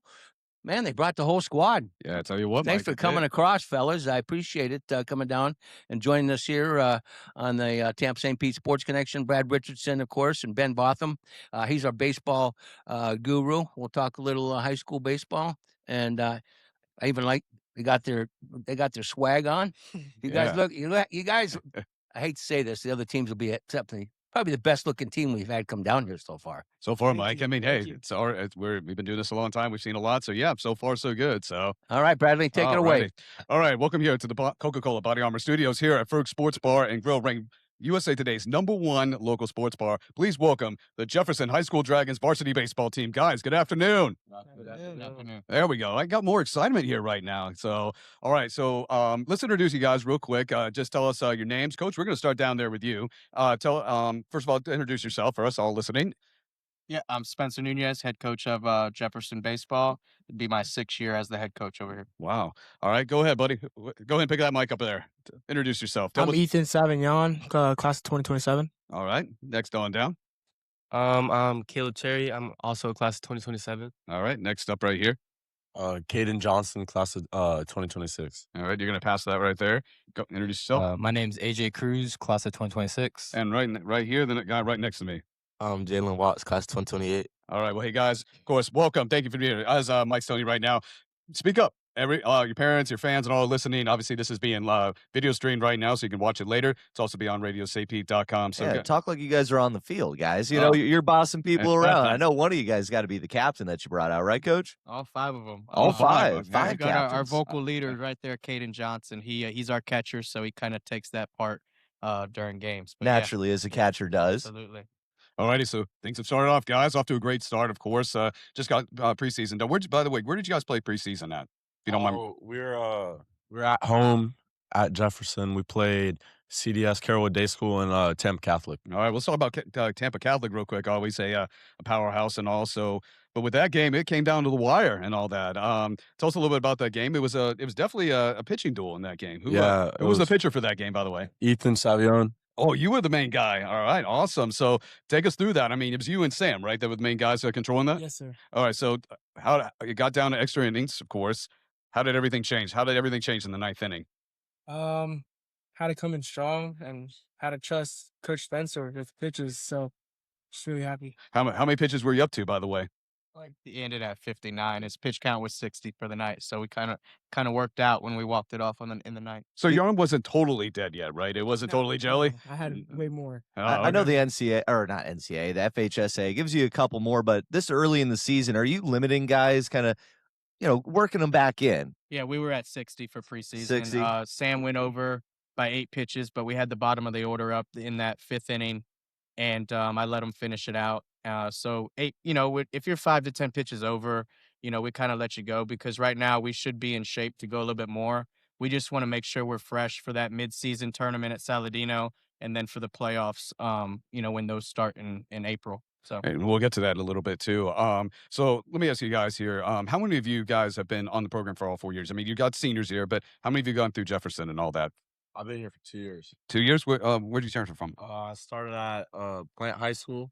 Then we moved out to Odessa area, went to Bishop McLaughlin. Then we moved back to Tampa and ended up at Jefferson. Best choice that I could have made. Absolutely. I mean, that definitely was Coach Nunez that said something, right? You got to be over here for a reason. So Best choice I could have ever made. absolutely. So, all right. So, let's talk about the season so far.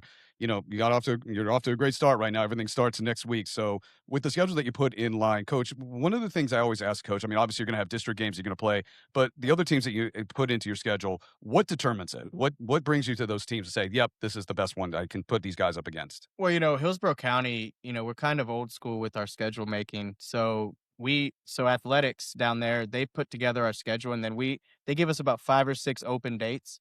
And what you want to do with those open dates is because we're so involved with these FHSA rankings, you want to play against good competition. So, like with one of our dates, we scheduled Northside Christian. They always got a good team. They're always Coach in the top Rodriguez. 25 in the FHSA rankings. So, with that, like we'll schedule now. Aside from that, we'll also schedule like one of my best friends, Dane Moore from Freedom. We always play them every year. So it's kind of like you want to get the competition. You also want to play your buddies, and you want to make sure these guys are ready for what they're going to see, in regionals. Absolutely. How has that ranking system kind of changed how you schedule? Has that really made a big difference? Because I know for us over at Seminole, that's a big factor in who we schedule, when we're scheduling them, how we load our schedule, the whole thing. Yeah, it's a big deal, and I think other counties are kind of not. I mean, I love coaching in Hillsborough County, but we're kind of behind times there with the freedom of making our own schedule. Now they do let us schedule those 5 or 6. But you really have to be careful with what you're doing in that schedule. You need some light spots, but you also need to ramp up, when you got to go play the playoffs. So it's definitely an interesting subject in our county. All right, so I got to know this. So, baseball can be played year round here in Florida and all. And I want to know this: how many of you guys? How many? Give me like an estimate. Any of you can answer this. How many pregame tournaments do you guys go through a summer when you're doing summer ball? Well, practically probably every weekend, right? Just about. Practically every weekend. So you guys almost get no break during the summer, right? Yeah, there's literally no break. Yeah. So now, okay. So I got to talk about a few things. Someone on here is going to be a Raptor. Yes, sir. Who is that? Who's going to be a Raptor? Grab the mic. Yeah, come on, talk. Pull it close. Yeah, there we go. Either one works. They all work. I promise. I signed with Florida A&M I think it was Tuesday. The big Wednesday. So congratulations. Thank you. All official now. Yes, sir. Gonna go play in Tallahassee for Coach Shoop. I'm excited. I mean, gonna go out there, just do our thing, and have a good time. Win a conference. What was the decision? What finally made a choice to go there?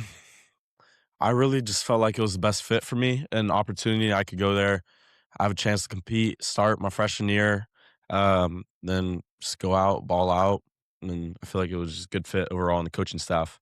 Just felt welcoming. FAMU's a great place to play. I faced off against them quite a bit. over at Savannah State Oh, University. yeah. So we were rivals, Yep.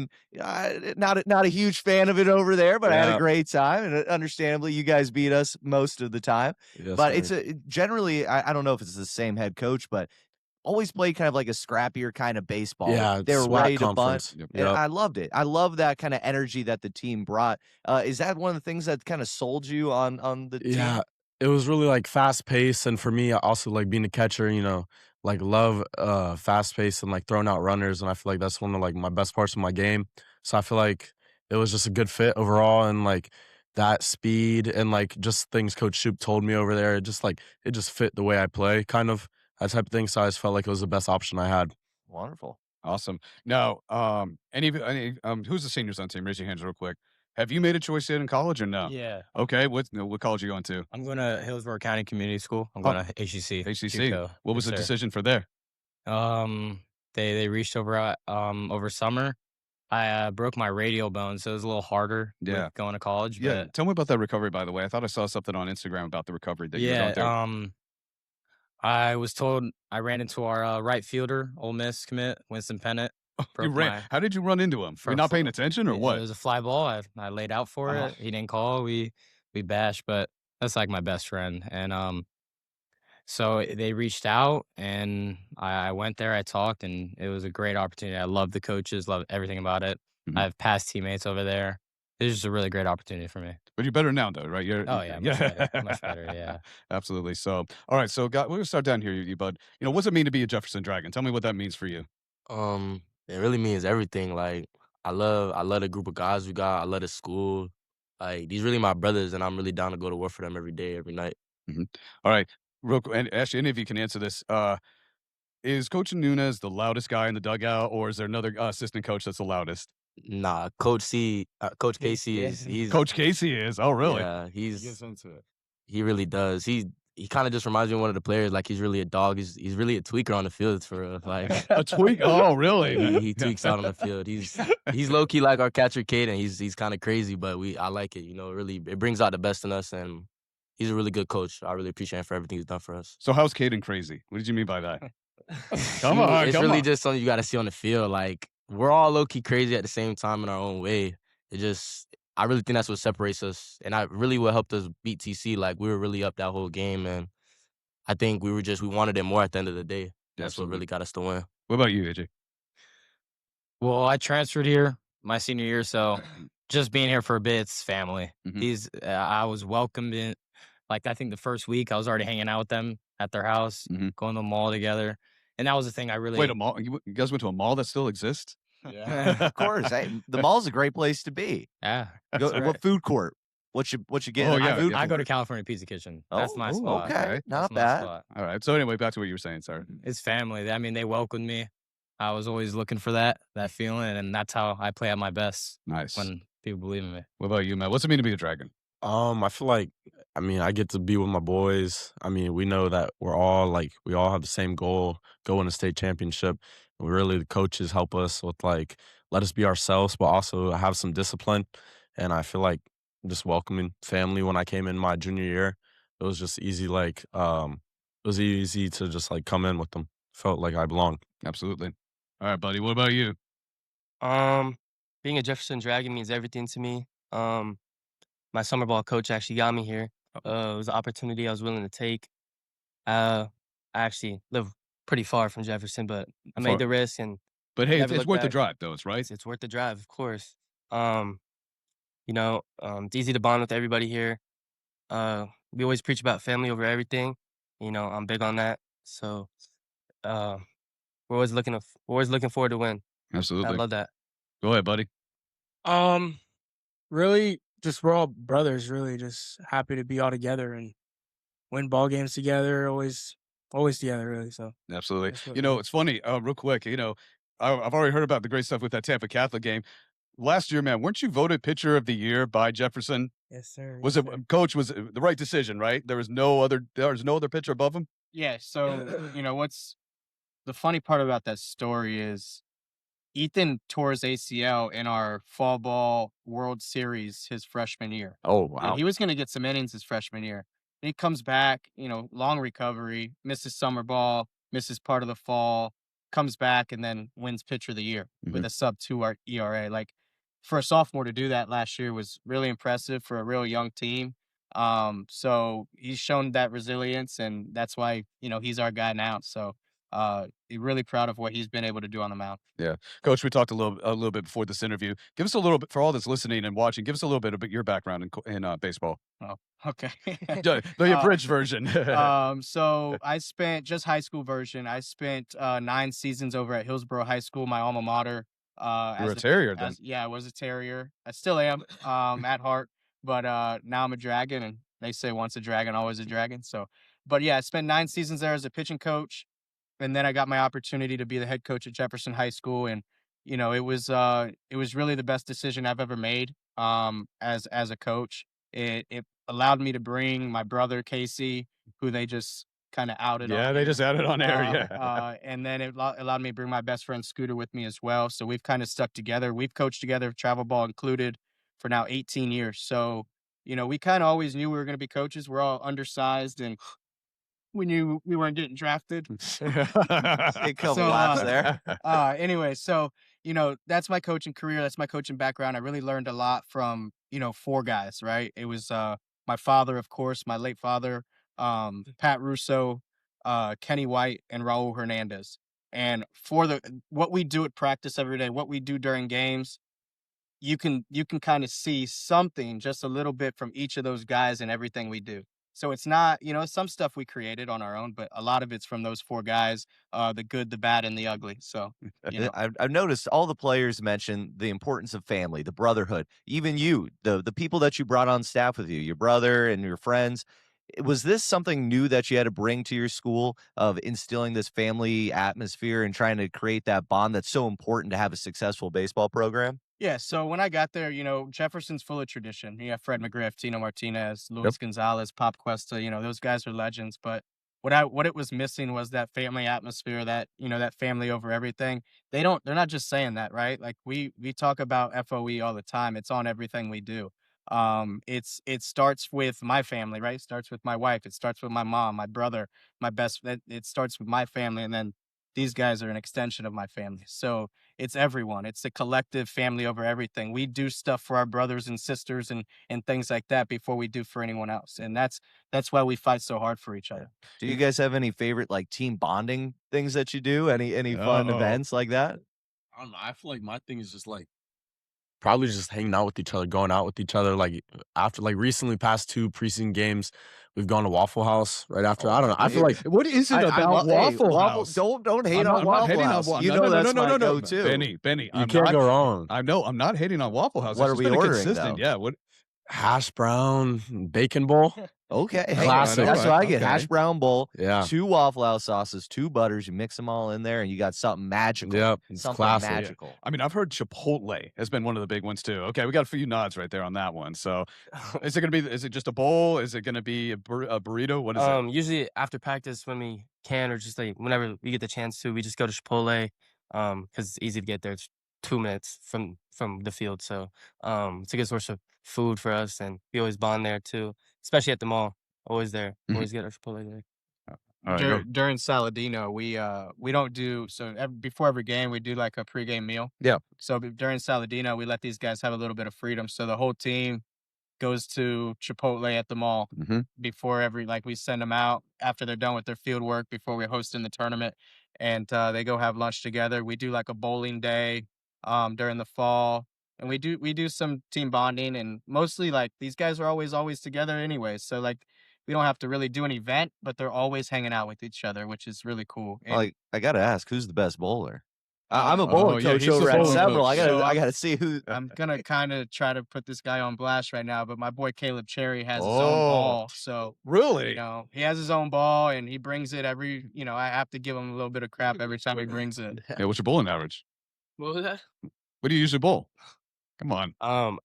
I used to bowl a lot more, but I don't really have an average. But if I had to guess, probably like 165. It's not too. Hey, you're doing better than me, man. If I make it out of 100, I'm doing great. We'll just roll Brad down the lane. knock out some pins. Knocked out some pins. Oh, okay. I see what it is. You mentioned the Saldino tournament. It's been around for 45 years. 45 years that's been around. It's a big thing, obviously, in Hillsborough. You definitely played in it for sure. What does that mean to you? And we'll go down these guys. The teams that are in this tournament is absolutely amazing. You have the Plants.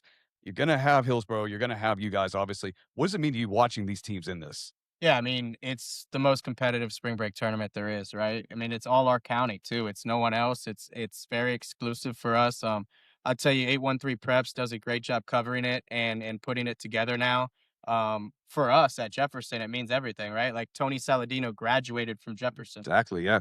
So like for us, I mean, we've hosted it now for 5 years straight. It's the best tournament. We go there. We get there early in the morning, fixing the field. My brother brings my nieces just so they kind of know they grow up in that, right? They grow up in that. And they run the bases probably, yeah, right? Of course. She helps. My niece Gia, she helps rake the home plate with my brother. Nice. It's a really cool week that we get to bond on a deeper level as a family, at the field. Yeah.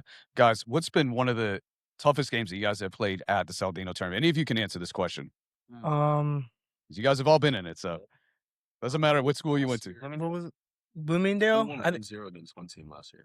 East Bay. That was East Bay. No, I say Bloomingdale. I say Bloomingdale was really a good fight. Beat them 2 times last year, so Nice. it was a really good show. What was one of the biggest surprise? I mean, even you can answer this too. What was one of the big surprise teams that you got to face off there, and you're like, man, I didn't think we would actually pull out this win? Is it just Bloomingdale as well, or was there another one? Well, Bloomingdale came in last year as the #1 seed to Saladino. True, AJ was yeah. on that team. AJ ended up winning Saladino last year. Oh, you did? Oh, okay. Yeah, so Nice. he could probably speak a little bit better on what was special about that tournament. All right, well, go for it. Yeah. Pass it on down. You can use that one. Saladino was hard. We played Jefferson twice. They beat us twice. But it was a grind. Explains why you came over here now, right? Yeah, I mean, you can't beat them, join them. Always liked how they played. Right. How they played is how I like to play. And I would say the hard team we played in Saladino was Strawberry Crest that game. I think we only beat them like 2-1. It was a hard game. Yeah. It was fun. All right, so Mr. Raptor, obviously Coach Nunes is going to tell you some advice on, what to expect with playing ball in college. What's been one of the best things he's told you just to be prepared for and how to be successful, not just playing in college, but going forward in life? I think just being myself, really. Just being myself and just really like grinding, just working as hard as I can. And one of the things that stuck with me that Casey and Spencer's told me is like last year, he probably doesn't remember telling me this, but like play every game like it's your last game because you never know when your last game is going to be. So it's like, that's what I've been like ever since like fall, it really hit me. Like I've just been playing every single game. I know I told the boys this too, like in our pregame, play the game like it's your last game because you never know when it's going to be your last game. So just give everything you got. Yeah. AJ, what about you? Say the question again. So what advice has he given you for going forward and all that? Because you're on HCC. So yeah. Oh, just believe in myself, confidence. That's all it was. Confidence was a big thing ever since I fought with my radial bone, and I came here, and he believed in me when I didn't believe in myself in some time. So it'd be confidence and believe in my skills. So we already heard who's the loudest coach and all that. We've already I want to know, who is the loudest guy on the team? Who makes the most noise? Who gets everybody hyped, even before a game or even during a game? When you guys, obviously, this past week, you guys Tampa Catholic, you guys were down. Who made the most noise? Who got everyone hyped up again? They're all really loud. There's not one guy in the dugout, though, that got everyone going? Wait, hang on. Before the game? Yeah. Oh, okay. We got an answer here. I'm not going to lie. Last year, they put us in the dirt, and I hate losing to the same team twice. And I told them, like, Coach before the game's always like, no face, no name who we're playing. And I was like, after that, we always have our own huddle. And I was like, nah, like, we know who we're playing. Like, we know we're playing TC. We know we're playing DJ4. We're playing all them boys. I'm like, we out for blood. Like, we trying to kill them. Like, we're not losing to them twice. And I was up the whole game. Like, and going into the seventh inning, everybody thought we lost. It was down 1. And I was like, nah, like, stop acting like we lost. And we went out there. I had my leadoff double. And then Caden had sack fly, brought me to third base. And AJ had brought me in. And after that, everything flipped, and that's really, like, what got us to win. I feel like just keeping everybody up the whole game. We just, like I said, we wanted it more. Yeah. So going through Instagram and all that, somebody got the first home run of the season. Is that right?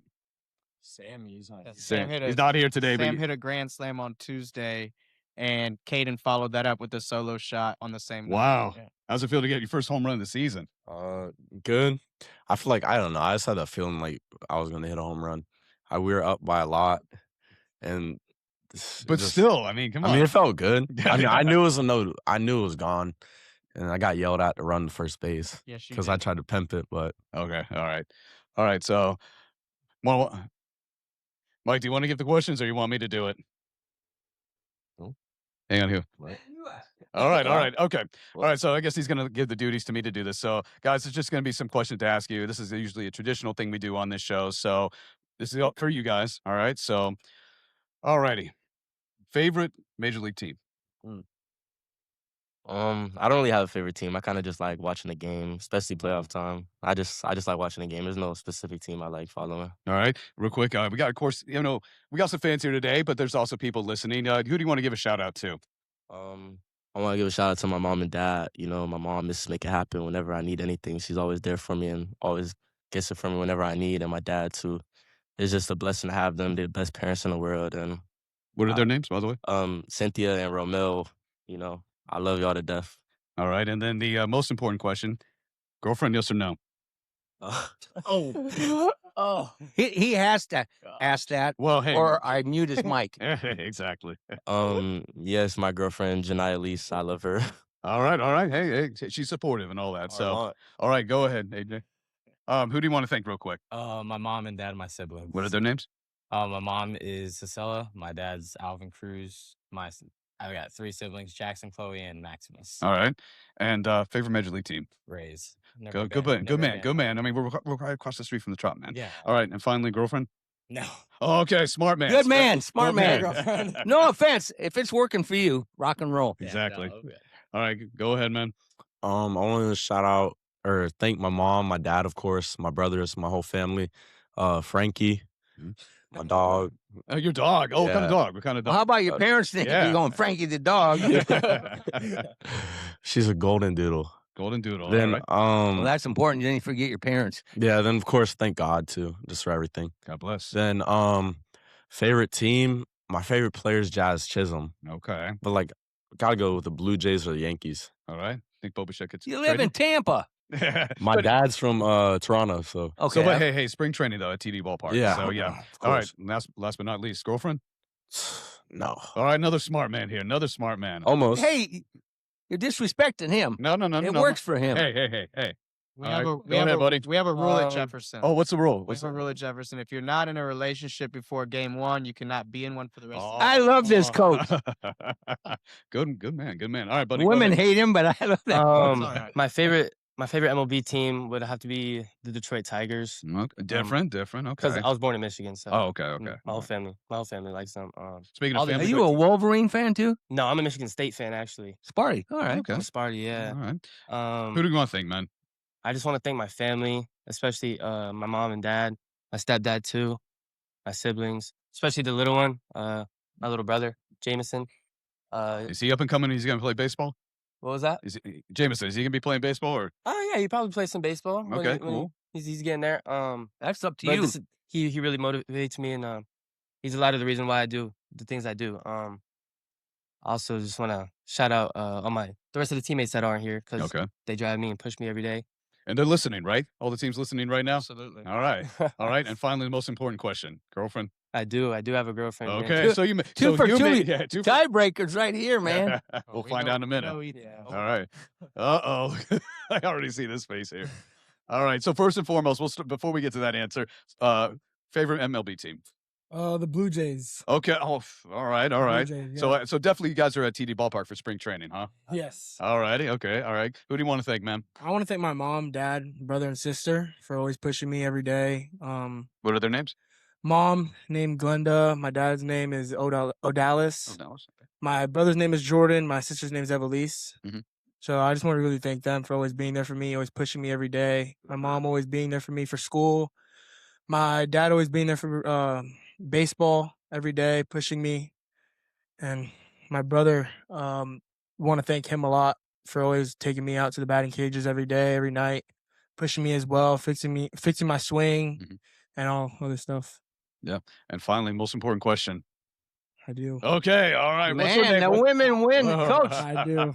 your input's not working, dude. No, so as long as they're in a relationship before game 1 and it's stable, there's no Well, then that's drama. karma. Yeah, karma, yeah. That's karma. You want to keep the stability in your Precisely. relationship. But if you don't have stability in your relationship, Don't start it. We got Absolutely. we got bigger things to do. Solid. Yeah, exactly. All right. Well, I want one more, just one more, okay? Now, the Super Bowl is Sunday, okay? Going down the line here, Patriots, Seahawks. Seattle. Seattle? 28-24. Smart man. Okay. 28-24. Spread's 4.5. That's why it's 28-24. There you go. Go ahead, man. Seattle. Okay. All right. All right. I'm also guess Seattle. Okay. Patriots. Good luck. Seattle. Okay. Seattle. You've just been overruled, man. Because, I mean, I think Seattle's been favored, just from the beginning. So, Well, time will tell because Patriots, they've been there, done it too, as an organization. But hey, thanks for coming down. Thank your parents for coming down. You guys can listen to this on Radio St. Pete. It's archived and YouTube and where else is it? It's archived. I mean, it's on Instagram. We're going to have Instagram. Yeah, it's going to be Instagram. on YouTube later. There's going to be some I got shorts too and many all that. platforms. I got too many young people. Yeah. Yeah, got an intern over there and all that. So, If you're looking for it, you'll be able to find it. But thanks for coming down. Appreciate Thank you it. for having us. Yeah. thank you. All righty. Ladies and gentlemen, that's been, of course, the Jefferson Dragons varsity boys. All right, I'm baseball going to team. give them the applause button.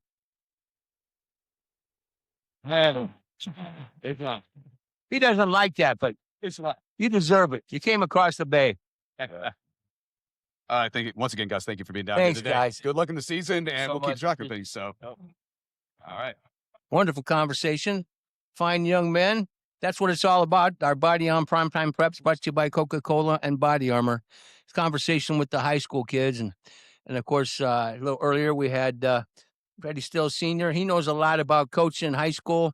He's going to join us again. Come on up, Freddie. Sit down. And Ben Botham. Hello. Coach, a little tough talking to you guys ever play them? Jefferson? No, I don't believe so. We haven't had them on the schedule, and I don't think since I've ever been there.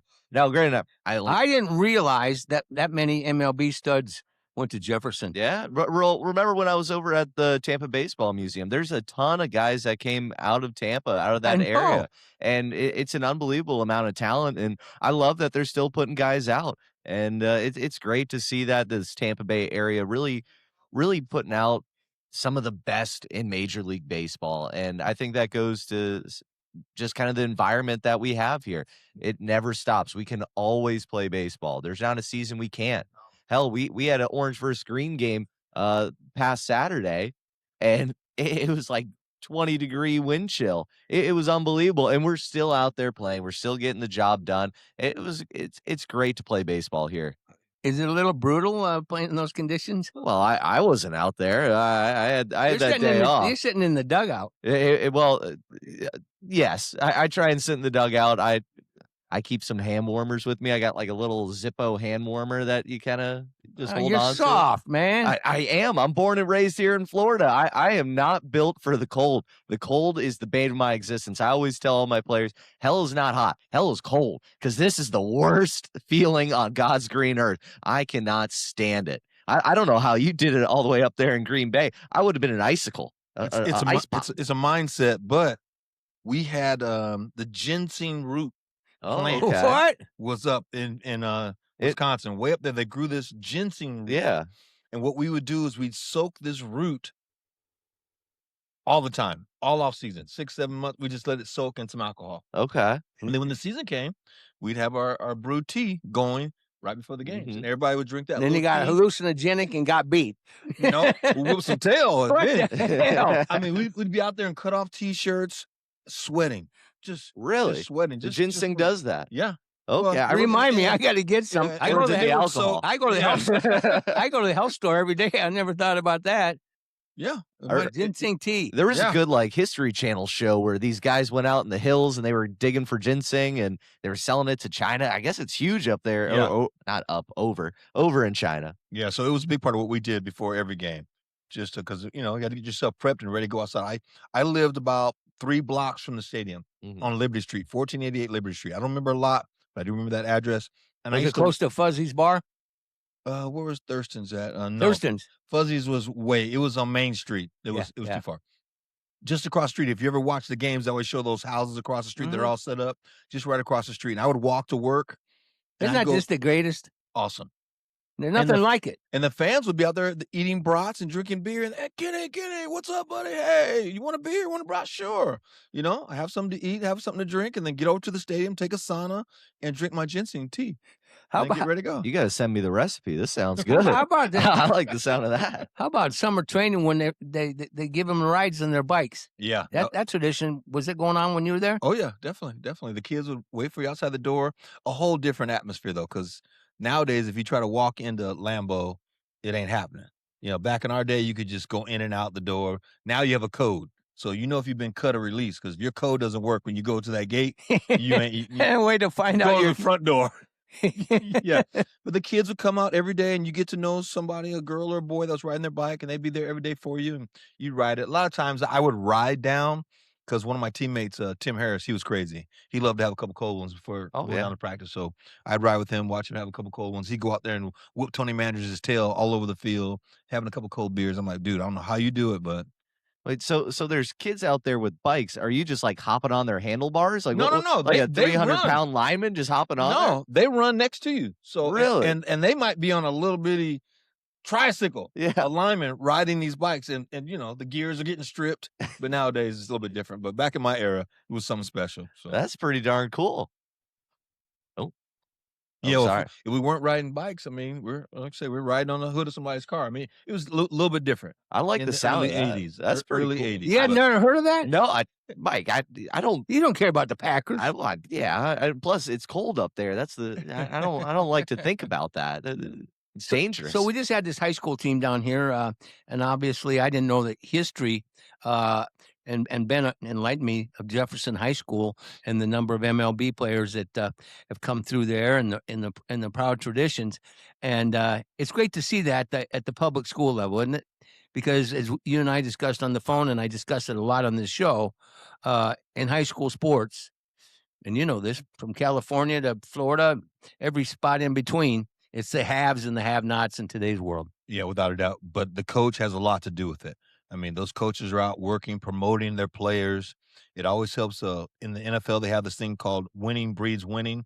They're going to go to a winning organization to get their players. They're going to recruit guys from Alabama and Michigan, not from the losing schools. And that's just how it is. Jefferson's got a tradition of winning, so they're going to bring coaches in. They're going to get opportunities there. Well, I know it's a family affair. Yeah. Kind of like Seminoles, a family affair. Exactly. I mean, we just had our. By the way, that's Ben Botham, and he's the assistant coach at his alma mater, Mm-hmm. and that is the Seminole Warhawks over here in Pinellas County. And he played collegiate ball, and now he's giving back, and I love that story, giving back to your alma mater. Yeah. Graduated there, played in 2016. That was the only year I made it. I tried, and finally my senior year I made it. I was fortunate enough to go to Savannah State University and play some D1 ball there. But it's really a family atmosphere because I came back and, you know, people still know you. The teachers are still there. My guitar teacher was the principal when I started working at Seminole.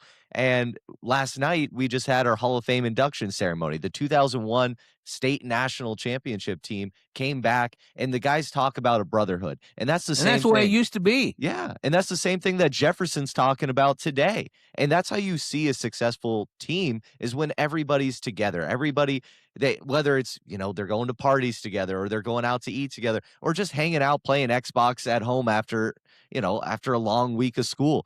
That's what puts these teams together, and that's when you see them succeed more than any other team, is because they know the shortcomings and the strengths of the people around them, and they're able to pick up the slack when somebody's struggling. And I love seeing that from this young group of guys, and it's just awesome. I love hearing that out of the coach and out of all the players. Yeah, and I think there's two remedies as well, though, because you saw with Indiana this year, and I'll jump to football because it's something I know. Indiana, their age was 23 years old. The Packers were 25 years old. So them guys being older and having some playing experience, having been through those rough times, helped them, where if I had a bunch of young 17, 18-year-old kids at that level, we're going to struggle. And I think Indiana had success taking advantage of that late in the season because they had all these older veterans. I know in the NFL when Plan B. But Kenny, I hate to interrupt real quick. that fact, though, also is impacting high school recruiting, and the number of kids coming out of high school that are getting Division I opportunities has dwindled relative to previously because of what you just said. 100%. The coaches that I talk to now, they don't want a young boy, 17 years old, that mama's still waking up, mama's still making his lunch, mama's still dropping him off for school. They want a 19, 20-year boy that's been to junior college or played NAIA sports, that jumped into the portal, that can take care of himself. He can get to work on time. He can take care of his classes. He's not having any... And he's matured his body. Yeah, yeah. So that's definitely 100% part of it. That's something I wanted to ask you. You brought it up earlier, talking about NAIA, JUCO, that kind of thing. I know in baseball that's huge, especially here in Florida. Is that an option for football players coming out of high school? Absolutely. Florida has 8 NAIA schools. So Southeastern, Warner, the schools down in Miami. There's a bunch of them. Yeah. So it's like California with the junior college opportunity. NAIA. Well, Midwest, NAIA, all over the place, Midwest. Yes, sir. Yes, sir. And even for girls, flag football. There's the NFL is scholarship in girls now, money in NAIA girls flag football. That's becoming big. Maybe they should play in the Pro Bowl. The girls. I don't even watch that, man. I hate 7-on-7. I hate it with a passion, man. It's just the quarterback back there patting the ball till the guys get open. Yeah, that's a whole nother story. You are old school, bro. I like that. Yeah. Yeah. So without a doubt, there's more options. Warner University, I used to work there. Coach Burks told me they had their best year recruiting ever last year because of what's going on with the Division I football in the portal. There were more players, more high school players, good ones available to come to NAIA. I love that because now the guys they don't lose those years by going to NAIA or the JUCOs, but I think a lot it's still sad for high school. It is sad for high school sports because I feel like a lot of kids, like myself, I'm a high school coach. I didn't even know that was really an option for football players. But I think a lot of kids, they don't know that at the high school level. And I'm starting to see this, Mike, and it's not good. But a lot of teams, a lot of the high schools are not going to be able to field a full football team. We just saw it this year. I had to take a team off our schedule for baseball because they are not going to be able to field a baseball team. That's going to start happening here in Pinellas County with football teams, and that's when the warning bells start going off because that's dangerous for high school sports. It's going to be catastrophic. It's sad. It's very sad. Yeah, and I think that's why I wrote the book. I was going to get it one more time. That's why we wrote the book, so everybody could get a chance, give themselves an opportunity. Somebody had to put down a manual because, like with football, they're talking about Nick Saban coming in now and being this the book, president. Though, every sport. Every sport. That's right. I should have It's changed relative. the name, and I will change the name. It should be 30 I got a days magic to marker. college I got a sport. magic marker. Something else. But yeah, it's going to change the dynamics of high school football. Like I say, if you're not the best of the best, it's going to be a challenge. And that's sad. Yeah. But that's the true reality. So we're talking to Kenny Still Sr. We're down here at Ferg Sports Bar and Grill on the eve of Super Bowl 60. It's going to be a madhouse down here at Ferg's. We got 120 some televisions. I'll tell you what, if you want to stay home and get some Ferg's wings, of course, the best in the Bay, you better get your butt down here today, get your order in, because I can tell you they won't be able to crank them out tomorrow like they will. And I was listening to, I think, one of the Talking Heads Sports Channel, ESPN today, and they are asking some of the NFL guys, what your Super Bowl party, what's a go-to?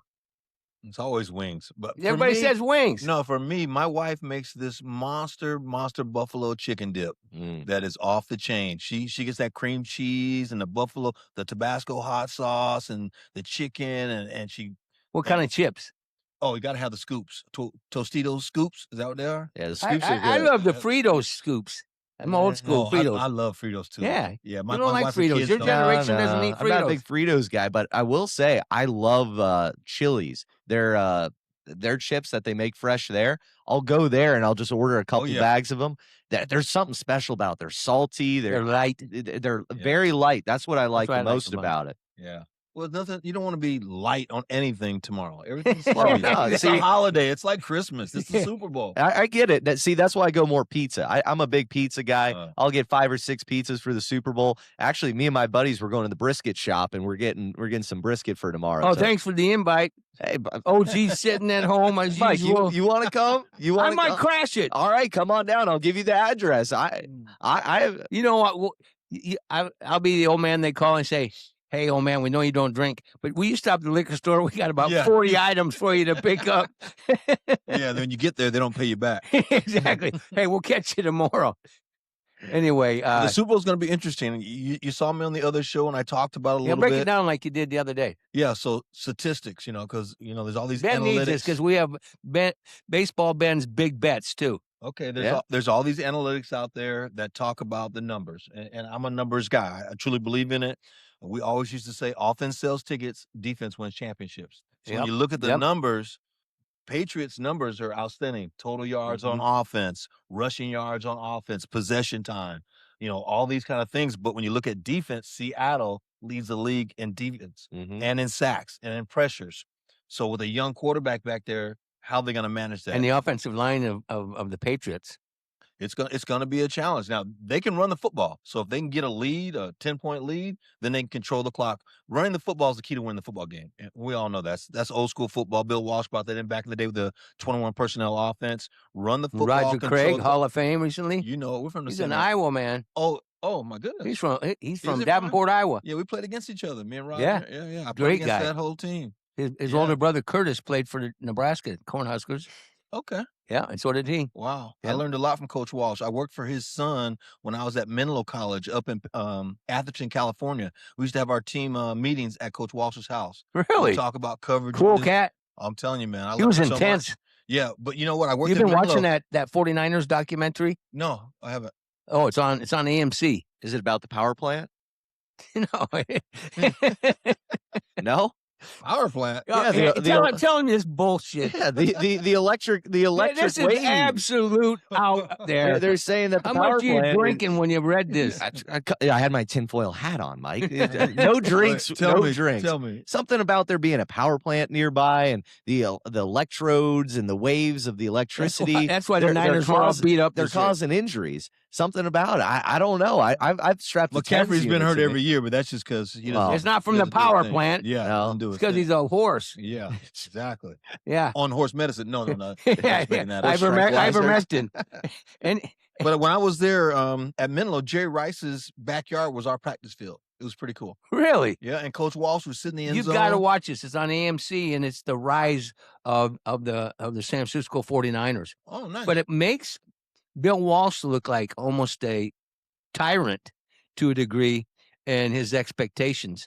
And the issues that he had between Joe Montana and Steve Young making that decision. Yeah. So, but people loved him, but he was a by the book, get her done. Yes. Was he that way? Well, no, he was more casual at that time because he would sit in the end zone with a table and a shade deal and drink wine. And when we came off the field, I swear to you, when we came off the field, Kenny Margin was our head coach. Kenny played for Bill at Stanford and in the NFL. And so he would give Kenny suggestions. Hey, come here, Kenny. Depending on how much wine he had. Yeah. We come out and win football games. It was a fun time, but he didn't seem like a tyrant, but he was very particular. He was OCD. Attention to detail. Was he drinking red or white? White out there at practice and red when we used to go to the house. Very nice. Yeah, That's he knew how attention to- to detail. He knew how to I mix like it. that. You only get I it- watched him because I respected him. You can only get that on the Tampa St. Pete Sports Connection from Kenny Steele Sr. No, I paid attention because I love the man and everything he taught me, and it's still relevant in today's game on what he talked about. We were the first ones Boone's out there Farm or playing. Mad Dog? Oh no. Hey, We MD were 2020. we were in wine country, but I we want to know. talk about Mad Dog. I love some Mad Dog. I had a Forrest good Gregg. time. Forrest Gregg used to have Mad Dog under the front seat on the bus. Are you kidding me? I swear, we drive to the game or going to the airport. He had Mad Dog 2020 on I under love the it. front seat. I love it. MD 2020. Mike. Oh my Yep. God! I remember that well. All right. 5 points on the way home from Let's get Savannah back State. to how you're breaking down this Yeah, Super so Bowl game. when you look at statistics, it says that the Patriots should win the game based on their numbers. But the again, like I Patriots, said, yeah, the Patriots. by the But numbers. But again, defense. Why is Vegas saying 4.5? They're by the number. Trap game. Because they got their. I won't even say they know how to run this game. Yeah. You know Vegas knows how to run this game. He thinks they're running the league now. Here and there a little bit. I mean, we've seen it with investigations. What do you think as a former player? I don't know, but there's a lot of people getting caught for cheating and College fixing basketball. games. Yeah, baseball. 27. Yeah, baseball as well. First pitch ball. The guy's just making outrageous pitches. Something's happening. Somebody's getting a little. I won't say change. anything, and I don't want to get in any trouble. But I know when I was in NFL Europe, I used to see Ed Hockley and Coach Kraft and owner Mr. Kraft sitting in the booth together all the time because everybody went over to NFL Europe as their training ground, and I would always see Ed Hockley and Mr. Kraft sitting together. Ed all the Hockley, time. Guns, and now his brother is in the league official as well. Is he Guns too? Yep, little Guns. Yep. So I don't know, but it's just weird. It's just weird how they can hit the numbers so perfect. I know. AI is not calling out these numbers. There's somebody calling them out. Yeah. And if I'm a kicker, I'm easy. I'm not making a lot of money. Hey, they're gonna give me $5 million to miss a couple kicks. Yeah, little I'm wide in. right. Yeah. And they're so good. Doink. Yeah. Whoops. Yeah. Oh, they practice hitting the goalpost in practice. They're Really? kicking the ball. Let me see how many times I can hit the goalpost. So they What can the do it. hell for? The Just for goal accuracy. is not to. Yeah, for accuracy. Hey, by the way, a little NFL note, Midwest. Adam Vinatieri finally made the Hall of Fame? NFL Hall of Fame. Oh, good. He's from Yankton, South Dakota. That's where he was born. All right. And that's the town I was born in. Are you serious? Small world. Yep. And he Small. And he went to South Dakota State, and I had a full ride there, turned it down, went to Western Kentucky, but I almost followed. He would have followed in my footsteps. He was a great guy, great kicker. Good to see him get in. Yeah. And another thing, Sonny Jurgensen, the great Sonny Quarterback? Jurgensen. Yes, sir. He passed away. I love Sonny Jurgensen. You'll like this portion of it. Sonny Jurgensen wasn't exactly svelte. Okay. He had a beer gut out to here. Wow, man.